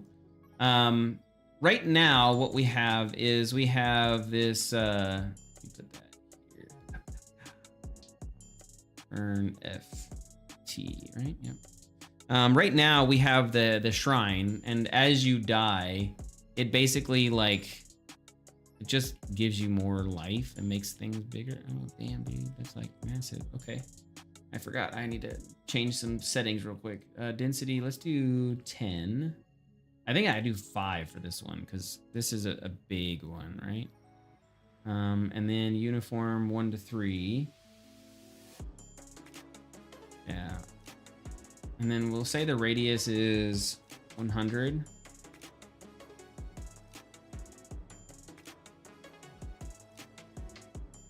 I mean, I guess it's not so bad.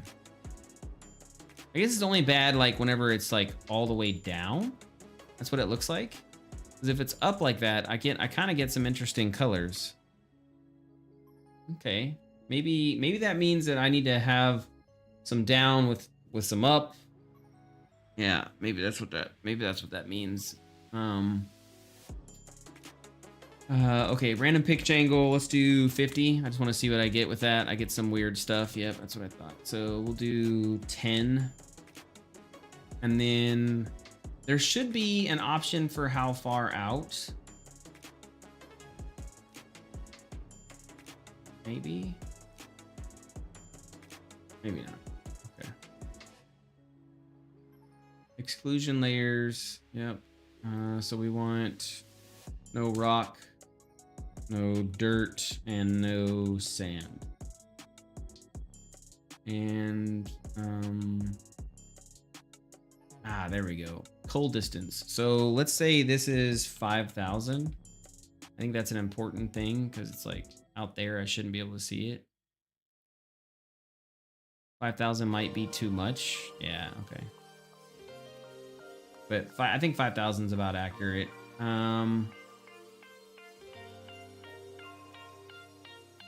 Okay, so let's do that. Let's save that one. I'm gonna do the same thing over here. I didn't do cold distance on this one, so let's do 5,000. And that's important. Where do I have those saved right now? Okay, it's right there. Yeah, that's a really good question. I didn't think about it, so okay. So I put a bunch on there, and so that should cull it at about 5,000, and it does, which is good. Okay. So I can get kind of crazy. Let's get crazy. Let's just paint the shit out of this. Right? So I just want to see how performant this is. So I'm going to paint the shit out of this.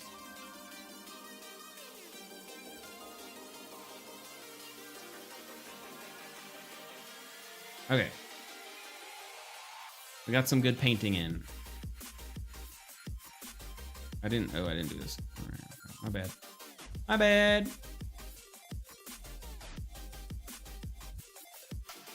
That way we got a good structure. Okay, cool. Let's try it out now. And I'll also show you what I was talking about. So right now, the way this game works is once you save, ooh, 37. So we're getting hit somewhere. I'm not sure where. I'll have to look at that. 31. There's definitely some optimization we're gonna have to do. But I mean, it's okay. Not too bad.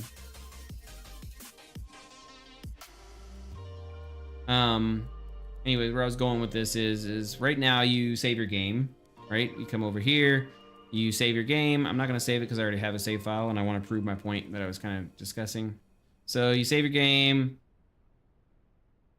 You are fighting, you're battling, and let's say you die, right? For whatever reason. So you're like, oh man, no, I'm a horrible player and I don't know what I'm doing. Well, I probably would die to this guy anyways because I got a stick. And but he has a crappy sword, so he's only doing 5 damage anyways. But I die, right? And as I die, I lose my arm, which is cool. And then I'm like, okay, you know, I'm gonna respawn. So I respawn, and as I respawn, I get all of my items back that I had before. And so if I was a smart player, which maybe I am, you know, maybe I could be, what I would do is I would get as many potion pots as whatever else I could, and then I would come over here and I would save. And then I would go die again real quick, right? Let's say it's close to the whatever you want to call it. It's like super close to the dungeon, right? And so I'll be like, okay, you know what? I'm gonna die now, so I'll let him kill me again. Hopefully he does a better job this time. And so then I hit respawn, and now I have all my potions that I died with on the ground.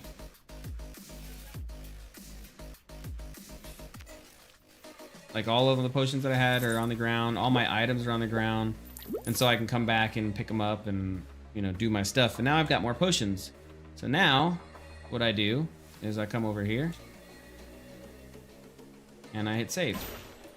And I go back over there and I die. And I rinse and repeat until I have the max potions that I possibly have. And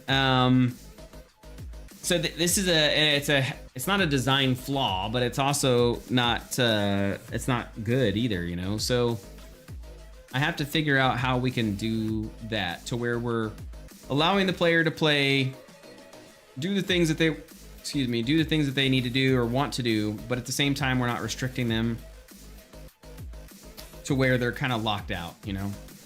And I don't know what the answer to that is. I'll be honest. I don't have a good answer to that.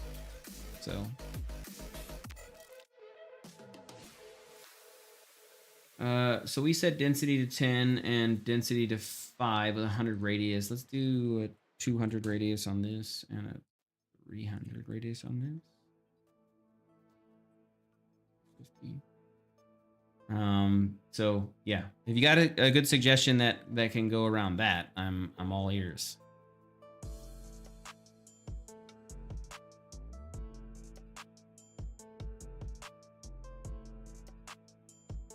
Okay, so we dropped those both off, but I saved them before doing so. So now I can grab them back, bring them in, and we can paint. And this should give me a lot less. Maybe not. I mean, kinda, yeah.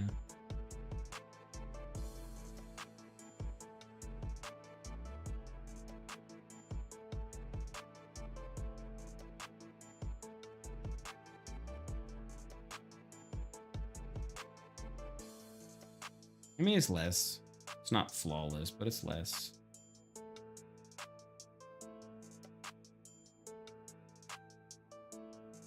So 1.2K. I'm gonna leave them in, because then the reason why is I want to see, I want to see if we can get it to be performant.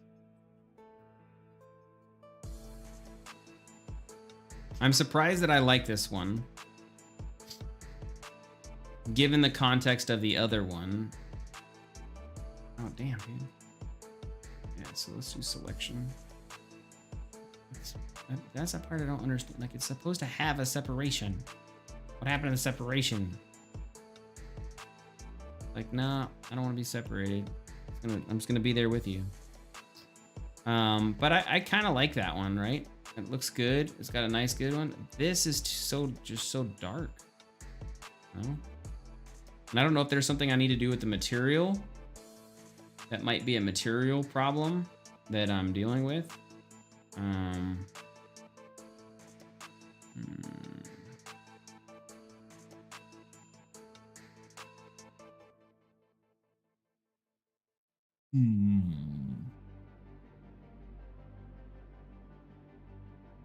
Yeah, because I could turn up the emissive, but I don't think that's gonna make it glow at nighttime, and I don't want it to glow at nighttime.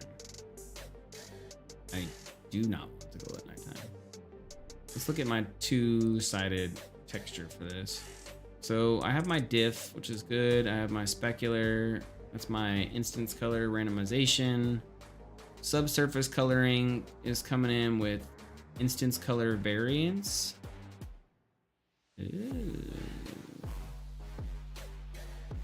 Ooh. That might be an interesting one. Okay. Maybe I need to fix that. I made a custom node. Hey, welcome back.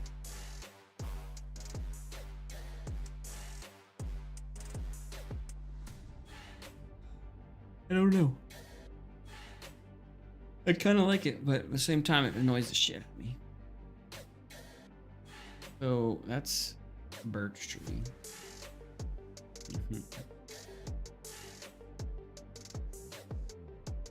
I mean, it's still not bad.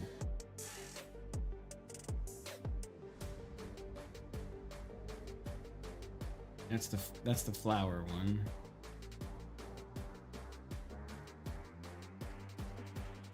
I think the flower one isn't double-sided. I have to look. Oh, yeah, it's not double-sided. So you can kind of see through the plant, which is not necessarily good, but that's the flower one. Let's look at it at nighttime. Let's see what we get at nighttime. I mean, that makes sense, right?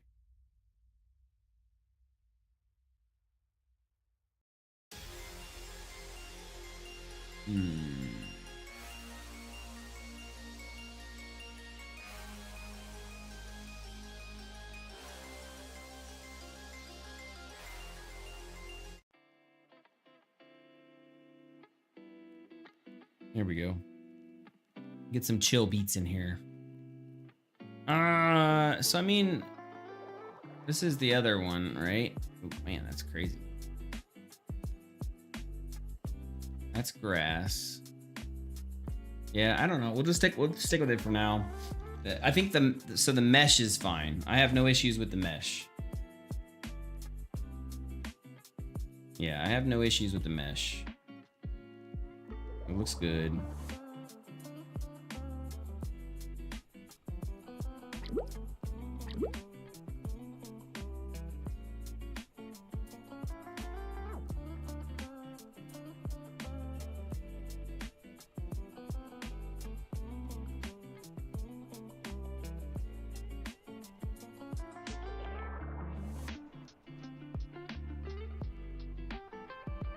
I mean, it looks okay. The other option is because that's kind of flowery. What we can try to aim for is we can actually kind of manually break this up a little bit, because this is kind of almost like a flower. And I was thinking, we'll keep it all rooted together and nice. But what we might want to do, so let's do this. Let's duplicate and then move that over. Grab all of these. Control G, fern, Wait, what? Okay, I know why that happened.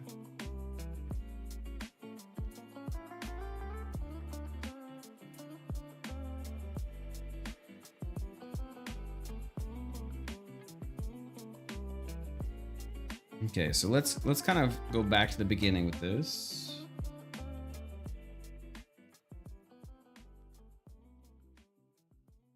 And let's grab, we have 3 of them, right? Yeah, we got this one, that one, that one. Okay. So if I follow this thingy,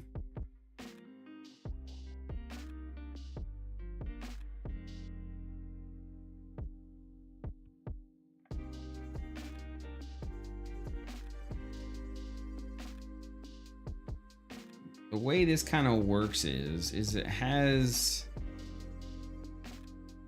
1 or 2 leaves, and then it kind of like throws them together.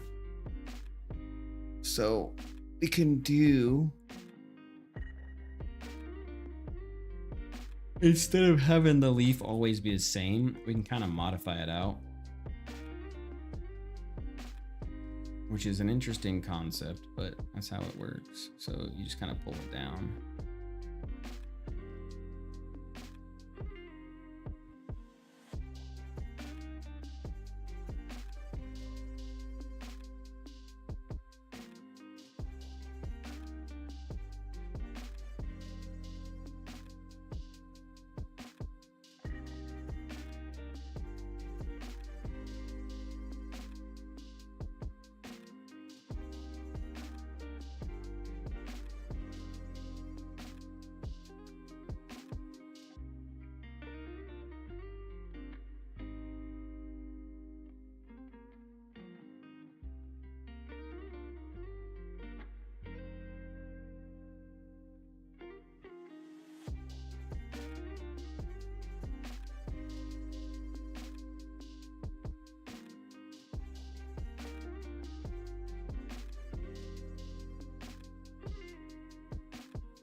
And then we can duplicate this here.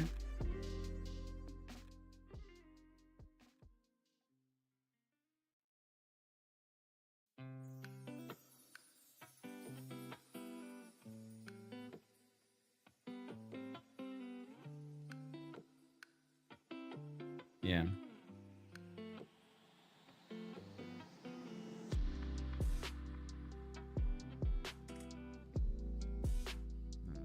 World, hold that here. Group that in.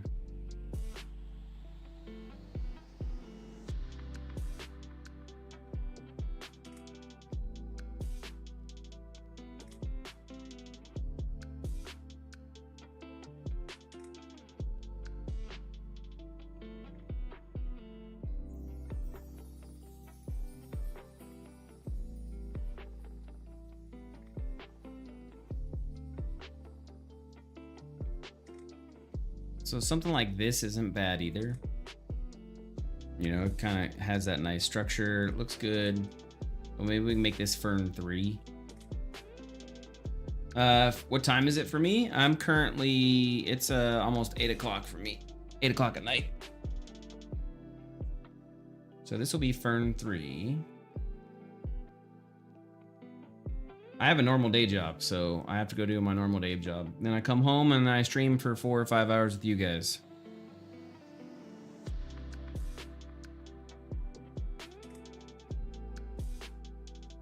All while I try to make it all work. Okay, so then let's bring it back to day.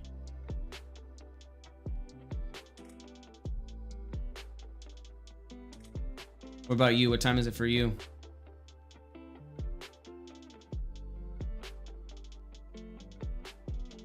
Okay, then we're gonna go to meshes, foliage, and fern 3. Duplicate. So this is kind of more on that wavelength, I think.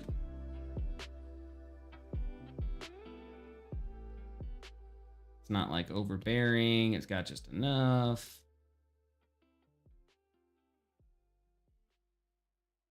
$11.55, not bad. Hackmayo, he's in YouTube. He was asking the time. I'm not trying to be intrusive. I apologize. He was just asking. Or she. I don't know. He or she, or they, or them, or thus.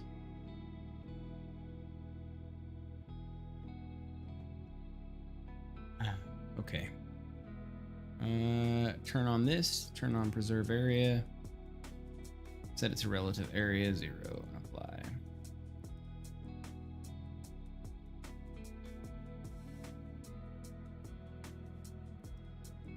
Let's go back to foliage, and then we'll drag fern 3 in. Set it to fern type. There we go. Cool. Save. And then go back to fern 3. So we're going to do density of 10, radius distance 100. Let's do 200. Scale 1 to 3. Random pitch angle. Let's do again 11. Polling distance 5,000. Turn off those and just paint with this.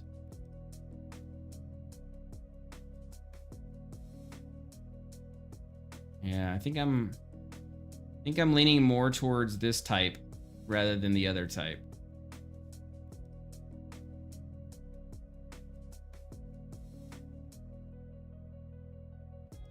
So let's test it out real quick. Just paint, get some down.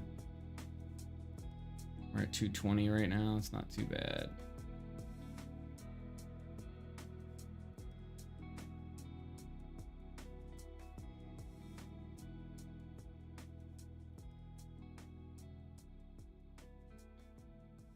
$1.4K. Okay, so we got a decent amount in here.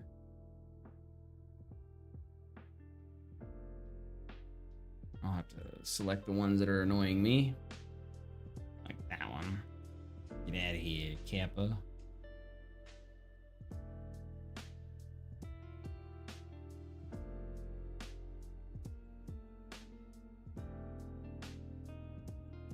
Let's test it out. We'll see what we get. So it's good. Looks good. It's the morning sun. You know, probably 9 o'clock, maybe 10 o'clock morning sun. I like it. I really do. It just needs a texture to kind of help it out. But the actual structure itself I like better than the other ones.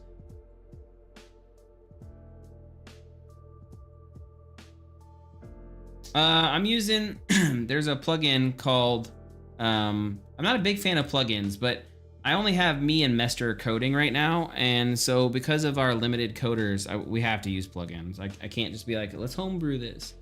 So we use Ultra Dynamic Sky, and I'll be honest, I absolutely think it's worth every penny. The guy is super responsive, super helpful. He doesn't charge nearly enough for all the things that he's doing. So I couldn't, you know, I couldn't praise it enough.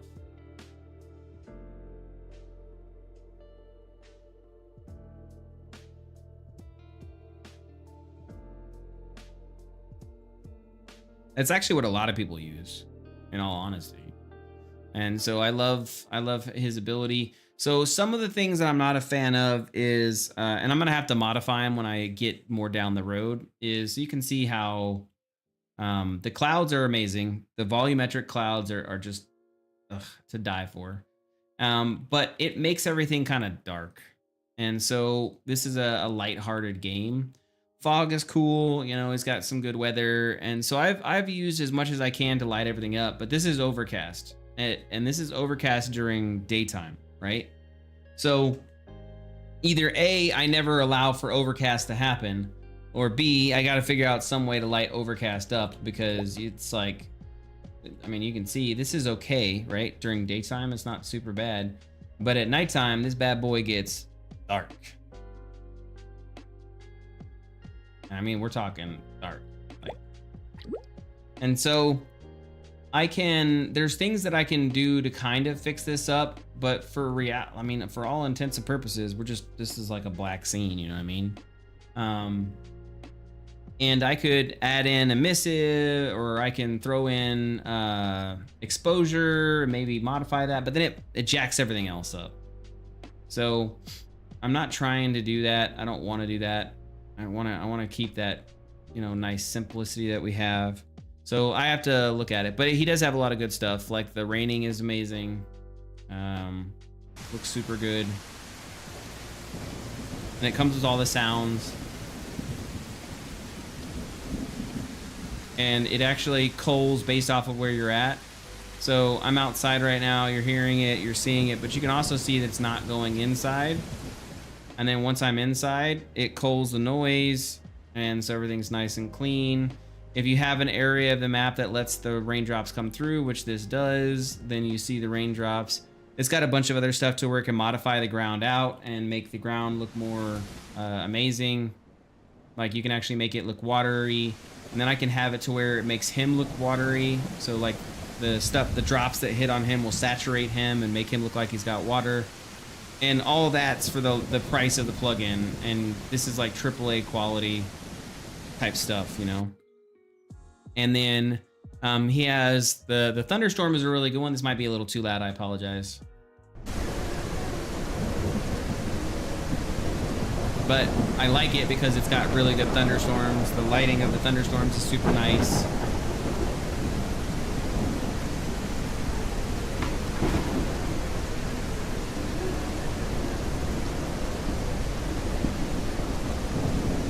And it's just a good product all around, you know what I mean? So, and he has he's got snow. So, it's a nighttime snow. Just looks good, sounds good.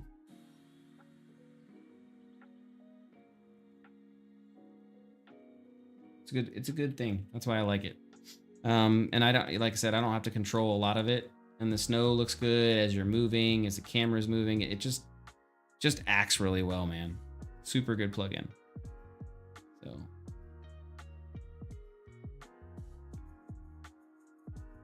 My biggest thing is I love the clouds. I absolutely love clouds. So gorgeous. And then it also comes with caustics. So it helps you with the water and the caustics, so I don't have to deal with that. That's automatically done and handled. So we're gonna have some cool water play once we get there. But yeah, it does all the caustics for you, and so like if it's cloudy outside, right? If I do overcast, then the caustics go away because it knows that it's overcast, and so sun can't shine through the water to make the caustics go through. And then if I do like clear skies, more caustics, whereas if I do partly cloudy, it's a little less. All of that comes with the plugin, which is, I'm not trying to advertise it, but I can tell you right now that you're not going to find that much quality for that price anywhere else.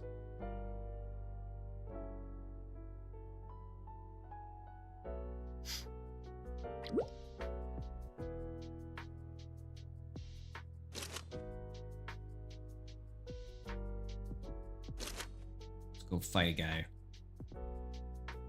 I didn't like losing to him. Now I'm gonna have to beat him up. I got my armor. Ugh. Oh, get out of here. Okay, fine.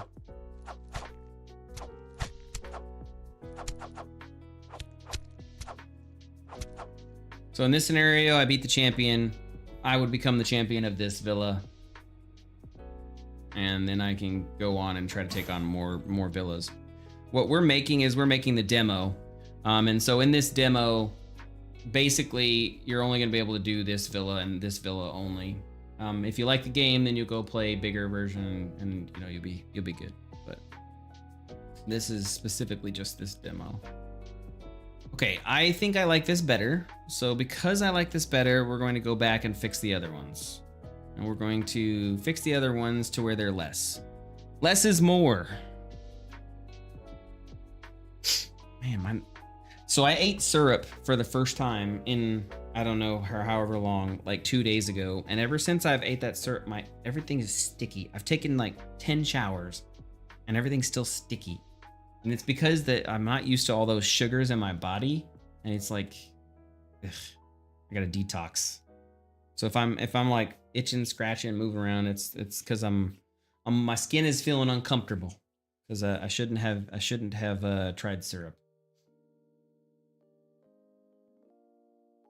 Okay, so that's gonna be G fern 03. Okay.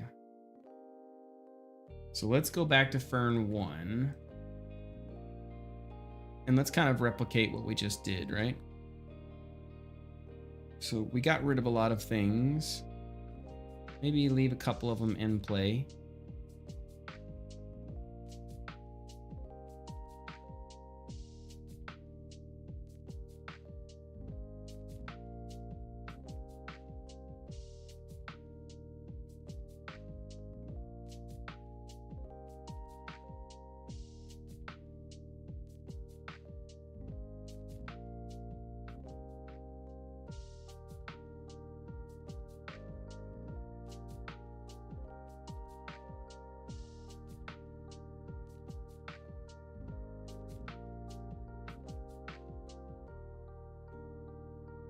Uh-oh. Okay, I gotta fix those first. So we'll grab those 3, move them down here, and then, yeah, okay, cool. Cool. Now we can start moving vertices.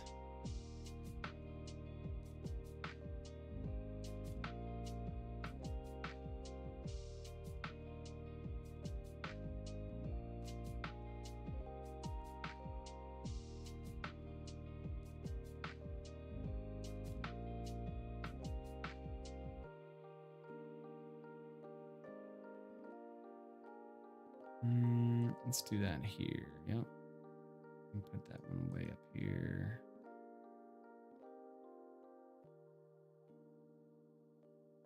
Grab all that. And rotate it.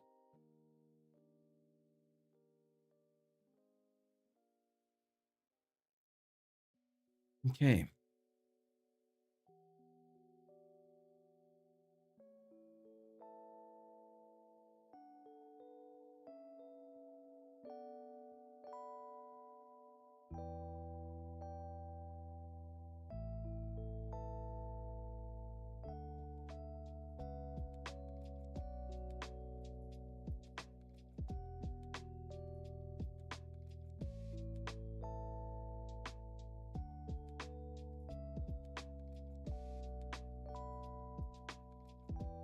That set to world? It is. Okay, I was wondering why the object wasn't moving the right way. I was like, what is going on? Now I know. Okay, so let's pull this out just a little bit. Yeah, there we go. Kind of set it apart. I'm gonna grab this. Put this back in here.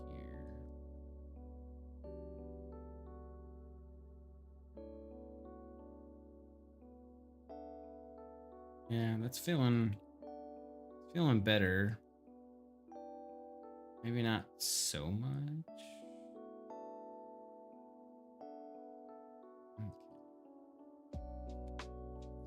Okay. Up.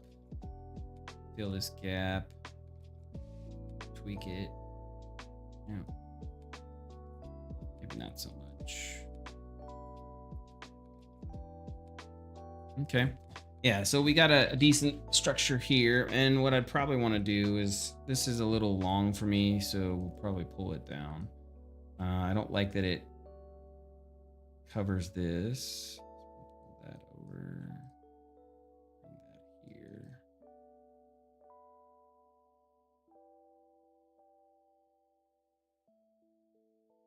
Yeah, there we go.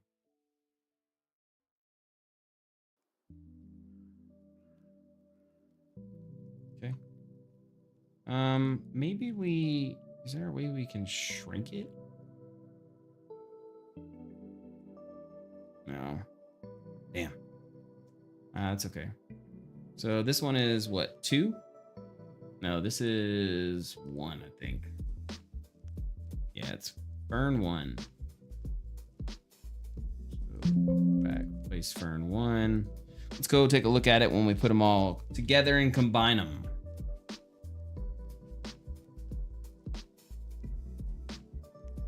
So we'll get rid of foliage. Let's get rid of that. And then let's drag and drop all the ferns in there. We'll just place them for right now, and then after I've placed them, we'll add them back in. All right. All right. So we want to test this out real quick. Get a good feeling for what this looks like, and we're trying to test the dynamic like FPS hit as well. See how much this is going to cost. As you're running through, we want you to be able to kind of really experience what it feels like to be in the jungle type stuff. I want animals running through there. We don't need to go crazy. The purpose of this is not, you know, a jungle simulator. So I'm not trying to like go overboard with this, but I do want it to feel kind of lively, because traversal of the land is part of what's fun about this, right? And if we can hide in tunnels and hide in some cool stuff, you know, like the dungeon over here, and we can make that dungeon feel like you're really kind of part of the jungle, then it'll make it feel more entertaining, you know. And so that's why we've got to focus on foliage just a tad, just enough to like make it look and feel nice, feel full. You know, maybe a couple smaller trees in here to block vision and make things right. So we're still sitting at about 39, which is good. I can probably clean this up a lot, and we still have that bad one in here. But I like it. Looks good. I definitely like the less is more style rather than the big, you know, like a agave tree or whatever it's looking like. So I do like that. And I think 5,000 is just about right to be able to kind of not be there, but be there type of thing. I wish it dithered instead of popping in and out.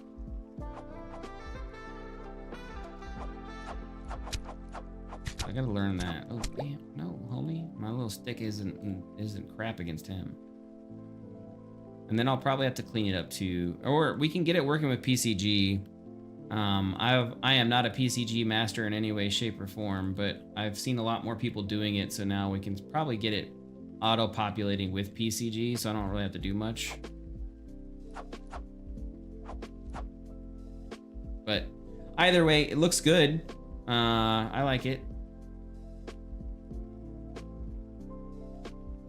Let's see what it looks like over here.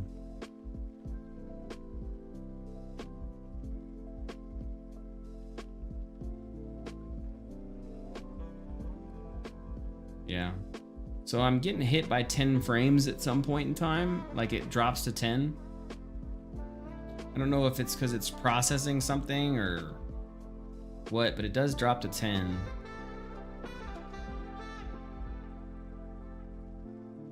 I'm still getting decent frames though.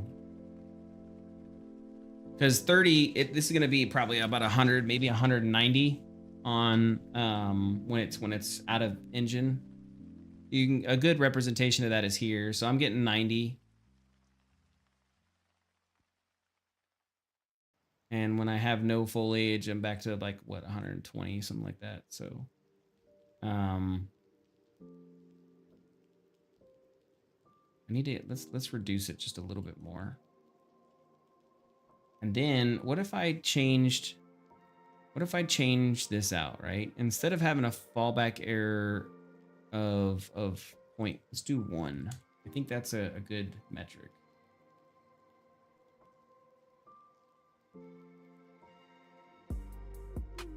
Because that's what it normally is, right?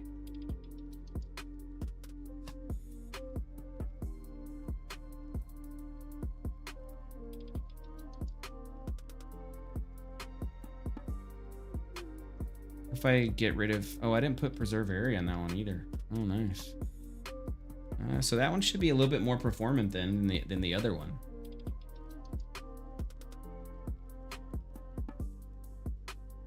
Nice fern, nice. So let's get rid of preserve area. Does it save anything? Oh, that definitely made the fallback triangles go a lot less. Okay, so that might make this more performant. Maybe. Let's go to number 3. Let's turn that off, put this back to 1, and then hit save and see how many we get on this bad boy.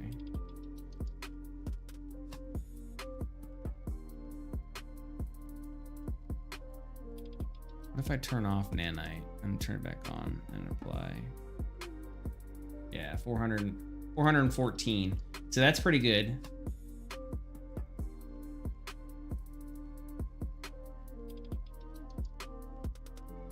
Yeah, that's pretty good. Okay. So we're still sitting at decent numbers. We're sitting at about 40. I have this one that still needs reduction, but I like it. I like where we're going with this. Okay. So the next question is, do I fix the vertex normal? If I go over to here, one of the things that we can do, and so this is another way that you can kind of cheat stuff, is you can actually fix the vertex normal. Right now, all the vertex normals are facing downward. So what we can do is we can set our vertex normal to all up. And so as it's up, it looks really good. And as it's down, it's there. This has some drawbacks, as you can see. So it's supposed to be all Z up. I don't, are not all of them setting up? That's kind of interesting.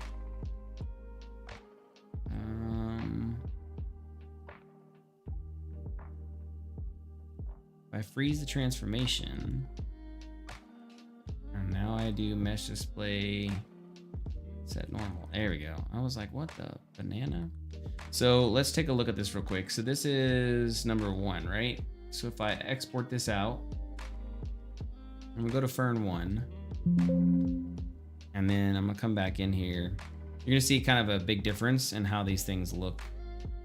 So if I go to fern 1, so this is fern 1, and it looks almost flat, except for the under part, right? And so when you kind of set it up like that, it's an interesting dynamic of how it looks and how it behaves differently. Because that's a fern 1 as well, yeah. So it's an interesting thought process on how it goes. So let's actually do fern 2 that way. I'm not sure this is what I want to do, by the way. We're just testing. Nope. Okay, so let's hide fern 1, open fern 2. This is the one we need to fix. Because I made it look all nice and pretty, but in this process of doing so, I ended up not liking this method, right?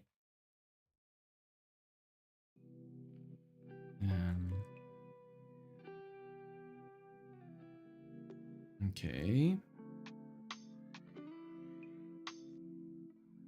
Let's get rid of one of these, and then rotate this bad boy like that. Yeah.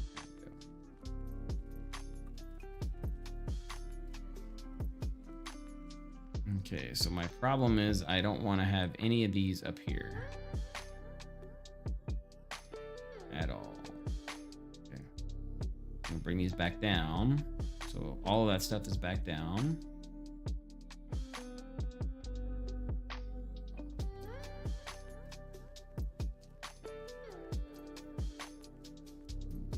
shrink that. We're gonna change the dynamic a little bit of this bad boy. Rotate that. Reduce it. Loosen it. And then these are gonna get stretched, but we're gonna stretch them by pulling on the verts rather than pulling on the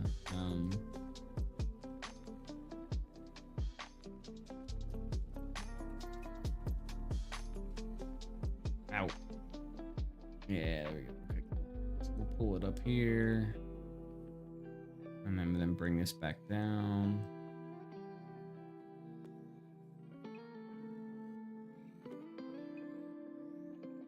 And this needs to really kind of, we're gonna really push this.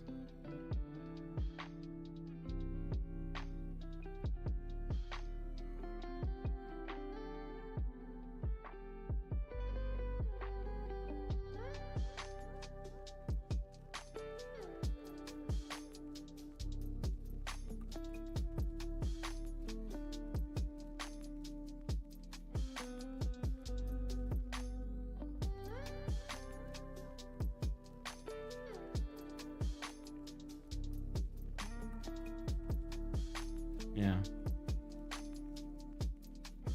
We're gonna get rid of that one. Rotate this, that, this bigger.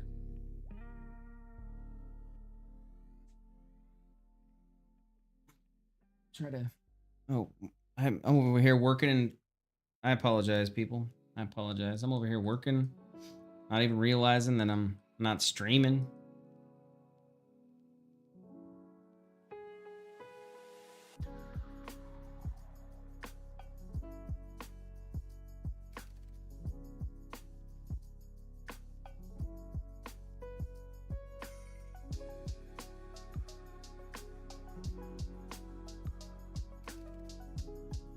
Bring that over here, rotate this over here.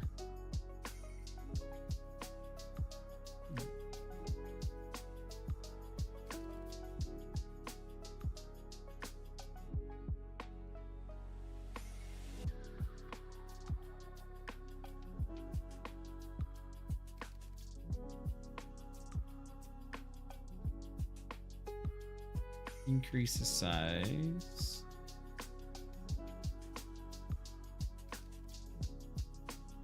There we go. There we go. Okay, so we're trying to make this look more spread out than the last one.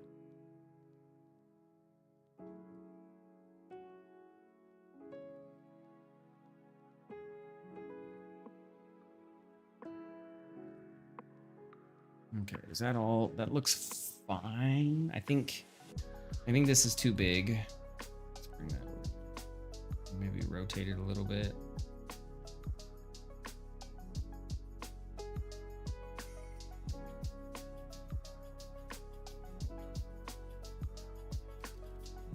Maybe we don't have that one.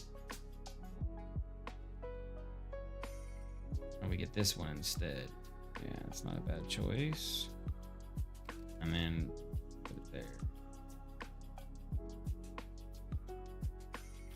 Yeah, I like that. Fill the gap.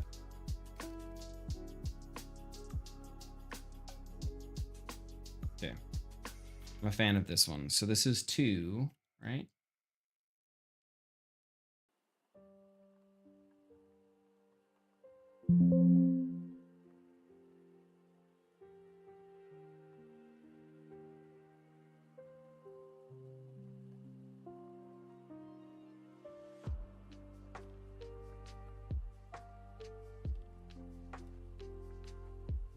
Okay, so we save that over. Let's come back in here and see what we got now.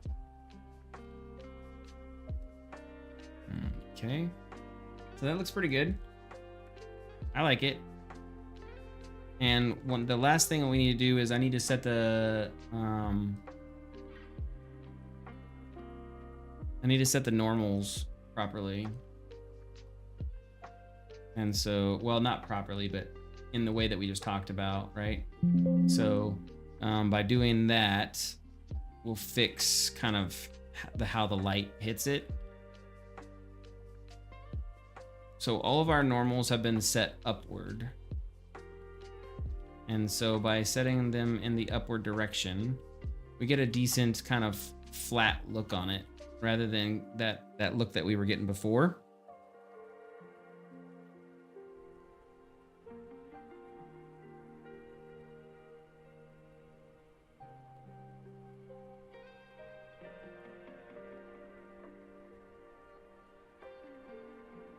Yeah, I think that's good.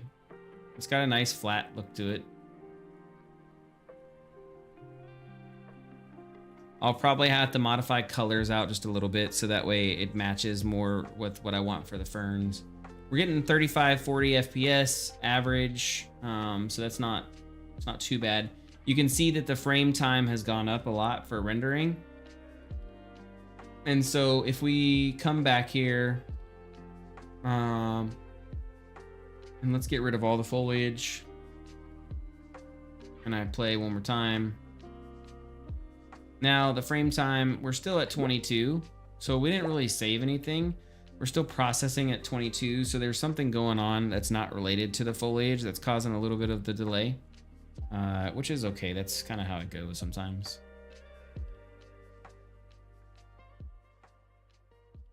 But what we can do to kind of get a better test of this is I have a balance level. So let's go there. Let's save all those.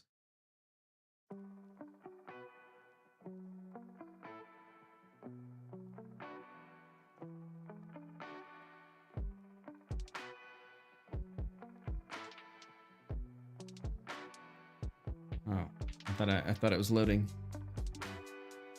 Spacing.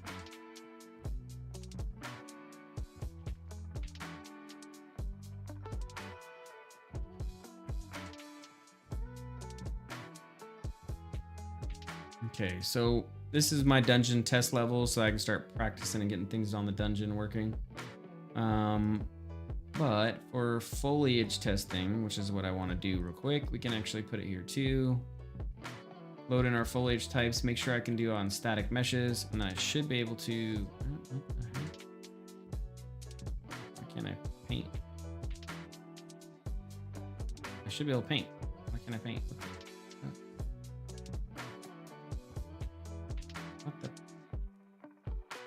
What? Why is it not letting me paint? This is a paintable Zarvus. What the? Crazy. Okay, never mind. I thought I was gonna be cool. Let's just do it in a new world real quick. Oh wait. Wait. It's because of the limitation on where they can paint.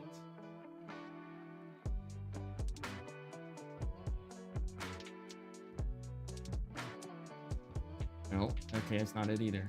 Damn it.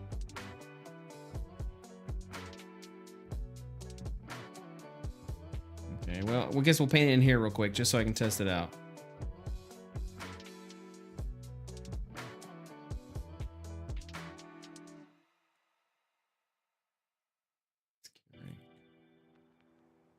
I want to test it out.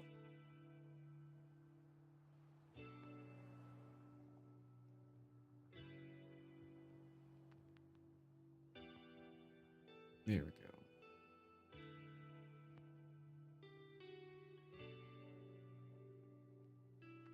go. And so with that, we're not getting any massive frame per second hit, you know. Let's increase density. Let's say it's 100 per unit. So now I can go kind of crazy with density. And then let's get rid of the radius requirement, which is 0. Now I get it. I'm still at 100. And that's like going to town on that bad boy, right?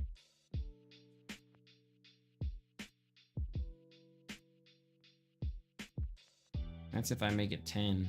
So all that to say, I don't think that this is kind of my issue, is what I'm saying. Or maybe it is. It was just an editor. I left editor and came over here, and now I'm like dying. Where's my foliage at? Oh, there it is. Wait. Can I fly? Oh, I can fly. Heck yeah.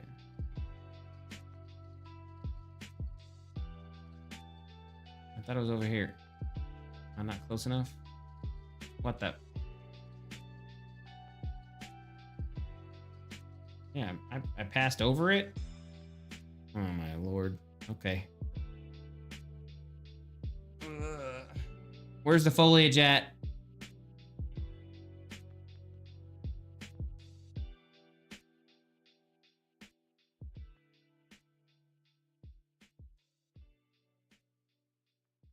Where's the foliage? Okay, well, we're gonna set the render distance to 0 now because I need to see the damn foliage. There we go. Okay. And hit play. Okay, so my foliage is over there. And I'm doing just the foliage at hardcore mode, and I'm getting about 40. So, and this is a ridiculous amount of foliage. Like, we're talking ridiculous amounts right now. And I'm getting 54. So, all of this to say that I don't really think that the foliage is causing any problems at all. I think the foliage is good. I like it. I like where we're at with it. I think we're good. Okay. Yeah. That's not that that's what we want. We definitely don't want this much. This is crazy. But it's proof. Like, we're at 17K and it's doing really well. And so we could throw the palm trees in here too, right? And then turn those bad boys on. And now we're painting palm trees and foliage. Let's do density of 10 now.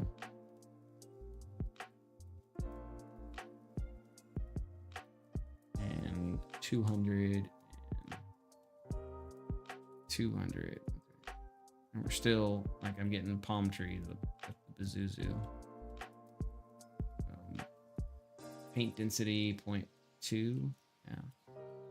So with the paint density of 0.2, let's increase my size, right? Bam! Look at that. I got myself a jungle.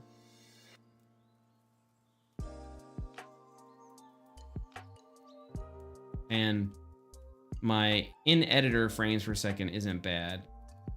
Like, that's a massive jungle. It just looks great too. Looks so good. That is an unrealistic jungle, by the way, like super unrealistic.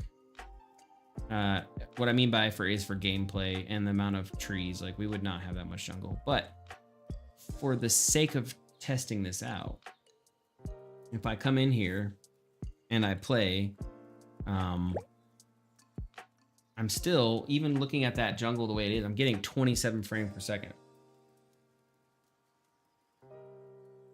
Now I'm getting 30. So I'm getting 41, which means everything's pretty performant. No real issues. It's a pretty performant process. If I'm still getting 50 in editor while I'm streaming, I've got, 3 3D programs open. I think this is a good example.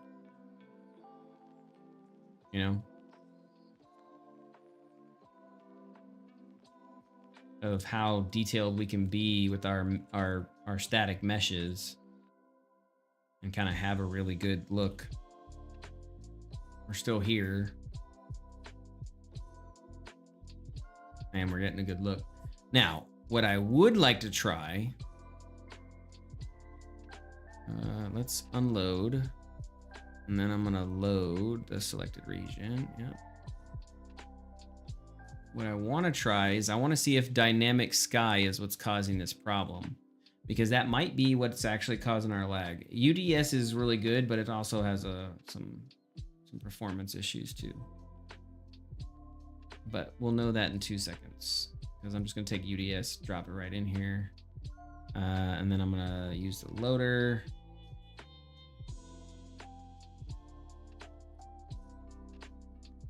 And I'm gonna apply my settings for there. Okay. So in an editor, I'm getting 60. Let's play real quick and see what I get.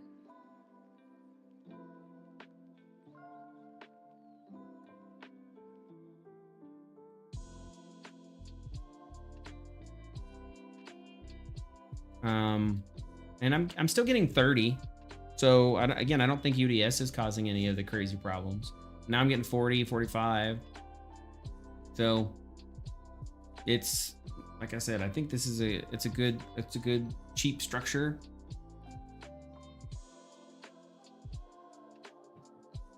Making it look nice. 56 looks very foresty, you know, feels very foresty, other than the fact that I don't have my nice exposure. Oh, that's right, I didn't put that in there. Okay, so let's try something out, right? Let's try something out.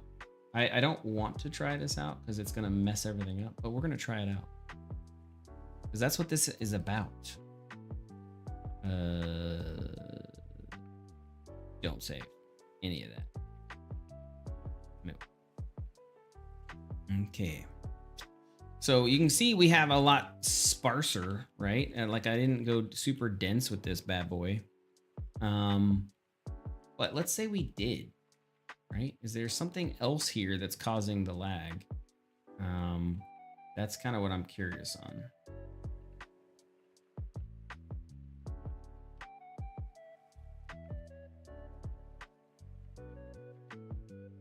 Because I was getting 55, you know? So that tells me my foliage shouldn't be the problem. And so let's say, yeah, look at that. Went ape crap on that.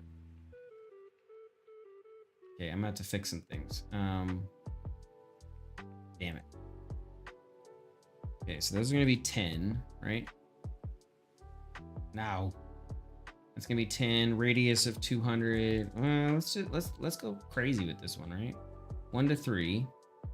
And then we're gonna grab these. This is 1 to 2, radius 10, 100.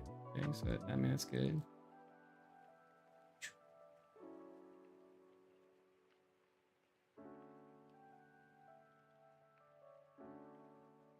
It's not enough on the ground. These need to be way higher. So let's do 100. And then I gotta make sure I can't paint my trees on dirt. Dirt. Rock. I could spell rock right. And sand.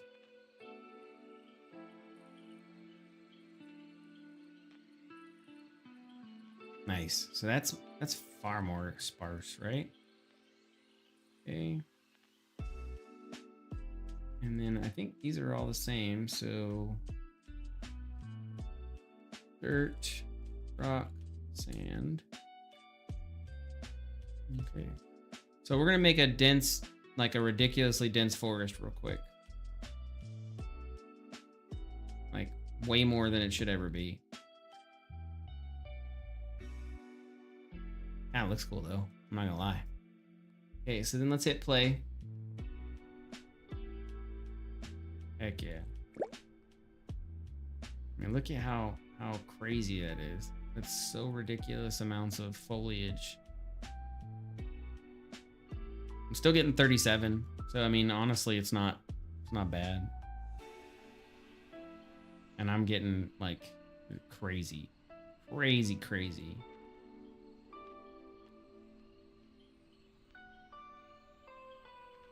Yeah, I like it.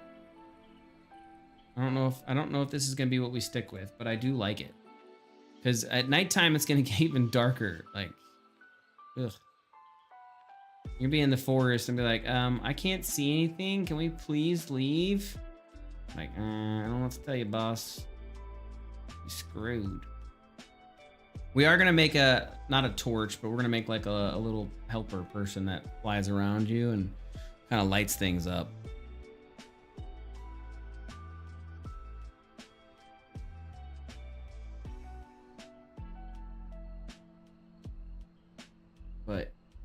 skies. So is it clear? Is it going to clear skies? Looks like it's going to clear skies. So it's not bad. Like, it's not bad.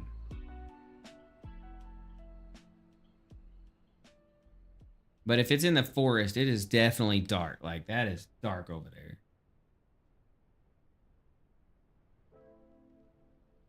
But this would be cool, like you're kind of going through and all of a sudden, you know, you get attacked by one of the crazy things. Head over to the beach. Oh, yep, see, look at that, right behind a tree. He was waiting for me, man. He was like, yo, I'm behind this tree. Oh, leave me alone, bro. You don't want none of this. You can't handle none of this.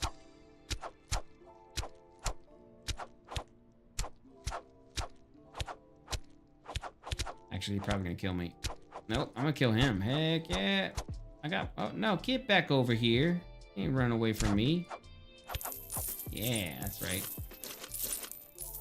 I'm the boss. I like the new sound better. Lester was right to question it. So, I think I do like this. I like how foresty it is, and I'm still getting 41 frames per second. So I don't think it's... I don't think it's beyond realm to say, hey, let's do that. You know what I mean? Like, that's interesting that I like this that much.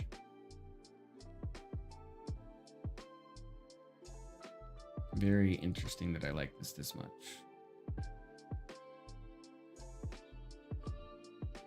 Yeah, I just put them all to 0. Okay, cool. Yeah, I don't know how I feel about this. Like, man. It's food for thought. Especially if I'm gonna have to up the quality of the palm tree. What if okay, let's play with this. You guys got me wondering now. So what if I set it to fallback error of 1, get rid of preserve data, and then hit save?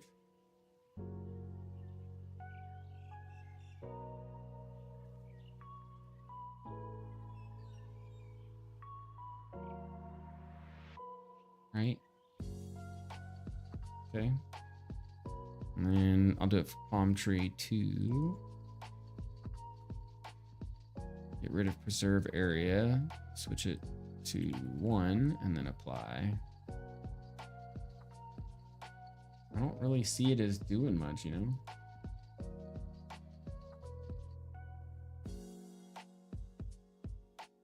Did it modify anything? No, not really at all. So what if okay, this has got me curious. Definitely got me curious right now. Did I just make this more performant? Without knowing? That's definitely interesting.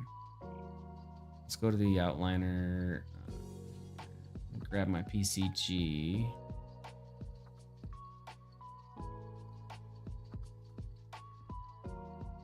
Okay. I'm gonna pull this off real quick so that way I can see the values while I'm making the changes. So if I set the density filter to 0, right, and I can't change self-pruning. See, this is what I don't like about self-pruning. I wanna be able to say, like, self-pruning is unless they fixed it. Maybe they fixed it. Small to large. No.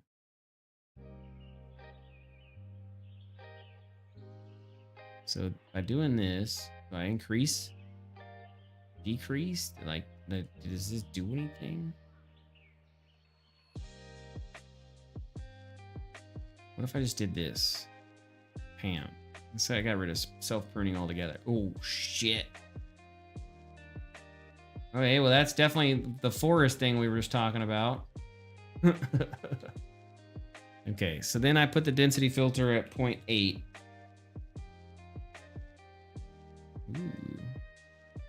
I think I like what I'm doing right now. So let's do 0.5. Yeah, boy. 0.7. How is it so crazy from 5 to 7? What is going on? Like 6 is literally that much more. Get out of here with this. What if I take self-pruning out?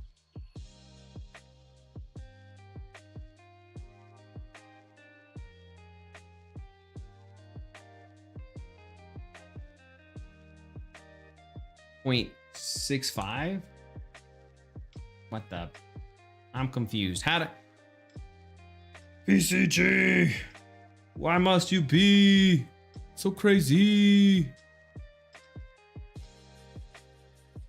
What if I change the upper bound? Oh, maybe I found out what the problem was.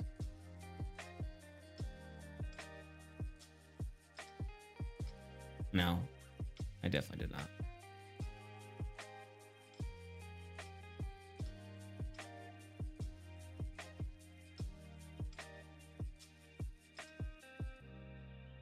Okay, so this is every possible, like, point. Oh man, did I just kill my thing? No. B. Yeah. So this is every possible point. Right? So let's hide this so I can see what that looks like. This is every possible point. And so if I put in a density filter, I'm not really doing anything, right?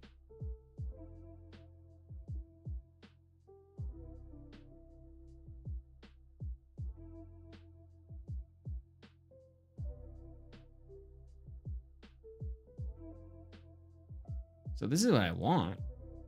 0.7. I think 0.7 is good, right? And so is there some kind of thing that I'm like restricting here? I don't understand this. What am I doing wrong? Right? Okay, so let's go D here. And then get rid of this D here. Ah, that's where like, how am I getting more points? You know what I mean? Like, I went from this density filter to more points in my transform point, which doesn't make any sense.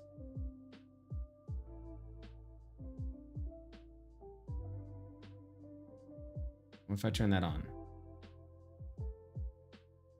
Okay, this is actually what I want right here. Yeah, that's what I want. So 0.5. Yeah, okay. So that increased it a little bit, right? My problem that I'm running into now is that I don't have any variance in my tree size. It's all just whatever. And how many static meshes do I have? I got 3. Okay, so I got 3 static meshes right now. And they're all set to stationary, and they're all blocking dynamic, and they're all turning WPO off, right? World position offset 100, 500. Nice. So unless I'm close, they're off. So that's a cool one. Let's set that to 1,000. Go to the next one and set its WPO to 1,000. And go to the next one and set that WPO to 1,000. Okay, let's hit save. I'm going to try to play real quick and see what this looks like.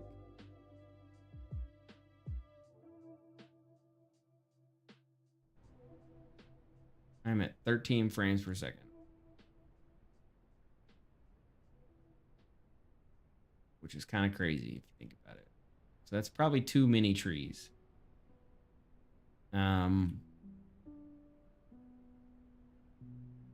But I disabled WPO.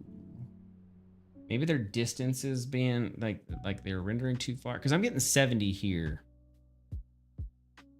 I'm curious to see what this looks like when I build the game. We're gonna play with some PCG first before I do that, but I do want to build the game tonight and see what that gets me. Do I define the coal distance somewhere? on this thing? Like, is that a thing? Override, block, stationary. No, I don't put the coldest. I gotta put the cold distance somewhere. Collision presets, instance starts of culling, instance end of culling. Oh, well, that's why there's no cold distance. Okay, that's probably a problem. So let's set it to 5,000.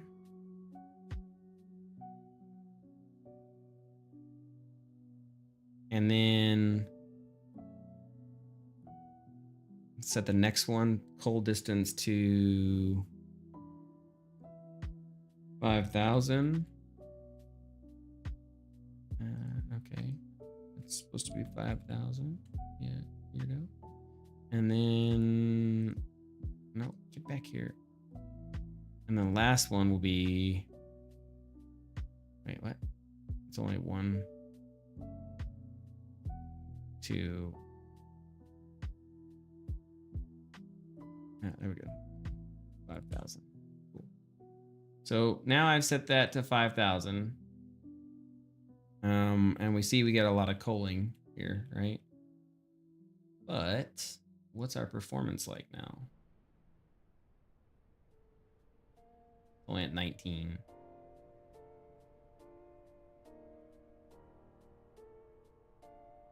And now I don't see any trees out there, which is really bad.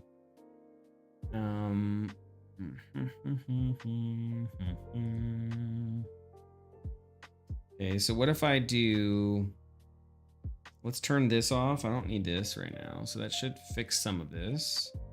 And then let's come here. So what do we do? I think 40,000 what we were doing before. So let's do 25,000, right? Damn, dude, that's got to be far. Okay, so we're gonna set this one to 0. So I should be able to see these bad boys all the way at the top of Mount Saint Pachuju, which I do. And then the other ones pop in the closer I get, right? So let's try this out. What does this show me? Still 13 frames per second, 14. Not really helping me out here. Not really hurting me either, but not really helping me out. Let's get down in this weeds. That's a lot of trees. And then if I back out, it doesn't look like so many. Okay, I mean, so that's interesting. I kind of like that. I can see the guy running over there. I need to see if it's it's not performant in editor. That is 100% positive. Like, so I don't know if I'm being cold, like how I'm being cold or what's being cold. That part I gotta look at. Maybe world position offset needs to be set to 0 again, because that does change a lot. I can't remember if 0 is what you need to disable it. I can't remember that. Let's look. Because world position offset with realistic shadows like messes everything up. So I did get some frames back. Not many, but I did get some frames back.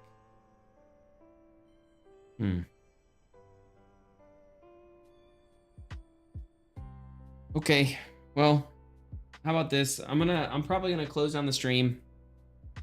I need to go get prepped and ready because tomorrow I got to do a Thanksgiving dinner. I'm gonna do a long stream tomorrow when I get back from Thanksgiving dinner, but today this will be kind of all we do. Hopefully I'll look at some PCG stuff in my meantime, see if I can get a good idea if we're gonna use PCG to manage it. I do like having more. Like I do like having more than what we had. Before we were just generating PCG, but we weren't adding things in and we were kind of keeping it sparse on purpose. I do like the idea of having a more dense, you know, like what it currently is at right now. I like this, but not at the cost of, you know, 45, 50 frames. That's not good. It's not worth it. So we'll see. I'll see what I can figure out and we'll go from there. But yeah, I do appreciate you guys being here. If you are new to the stream, make sure you follow, like it. We just did the plants today, so tomorrow's stream we'll probably look at maybe doing some texturing, something else. We'll see. Don't know yet. I'll see what fits my fancy and what I like. But either way, I appreciate you guys being here as always, and I will catch you tomorrow. Have a good rest of your night and a happy Thanksgiving for those of you who celebrate it.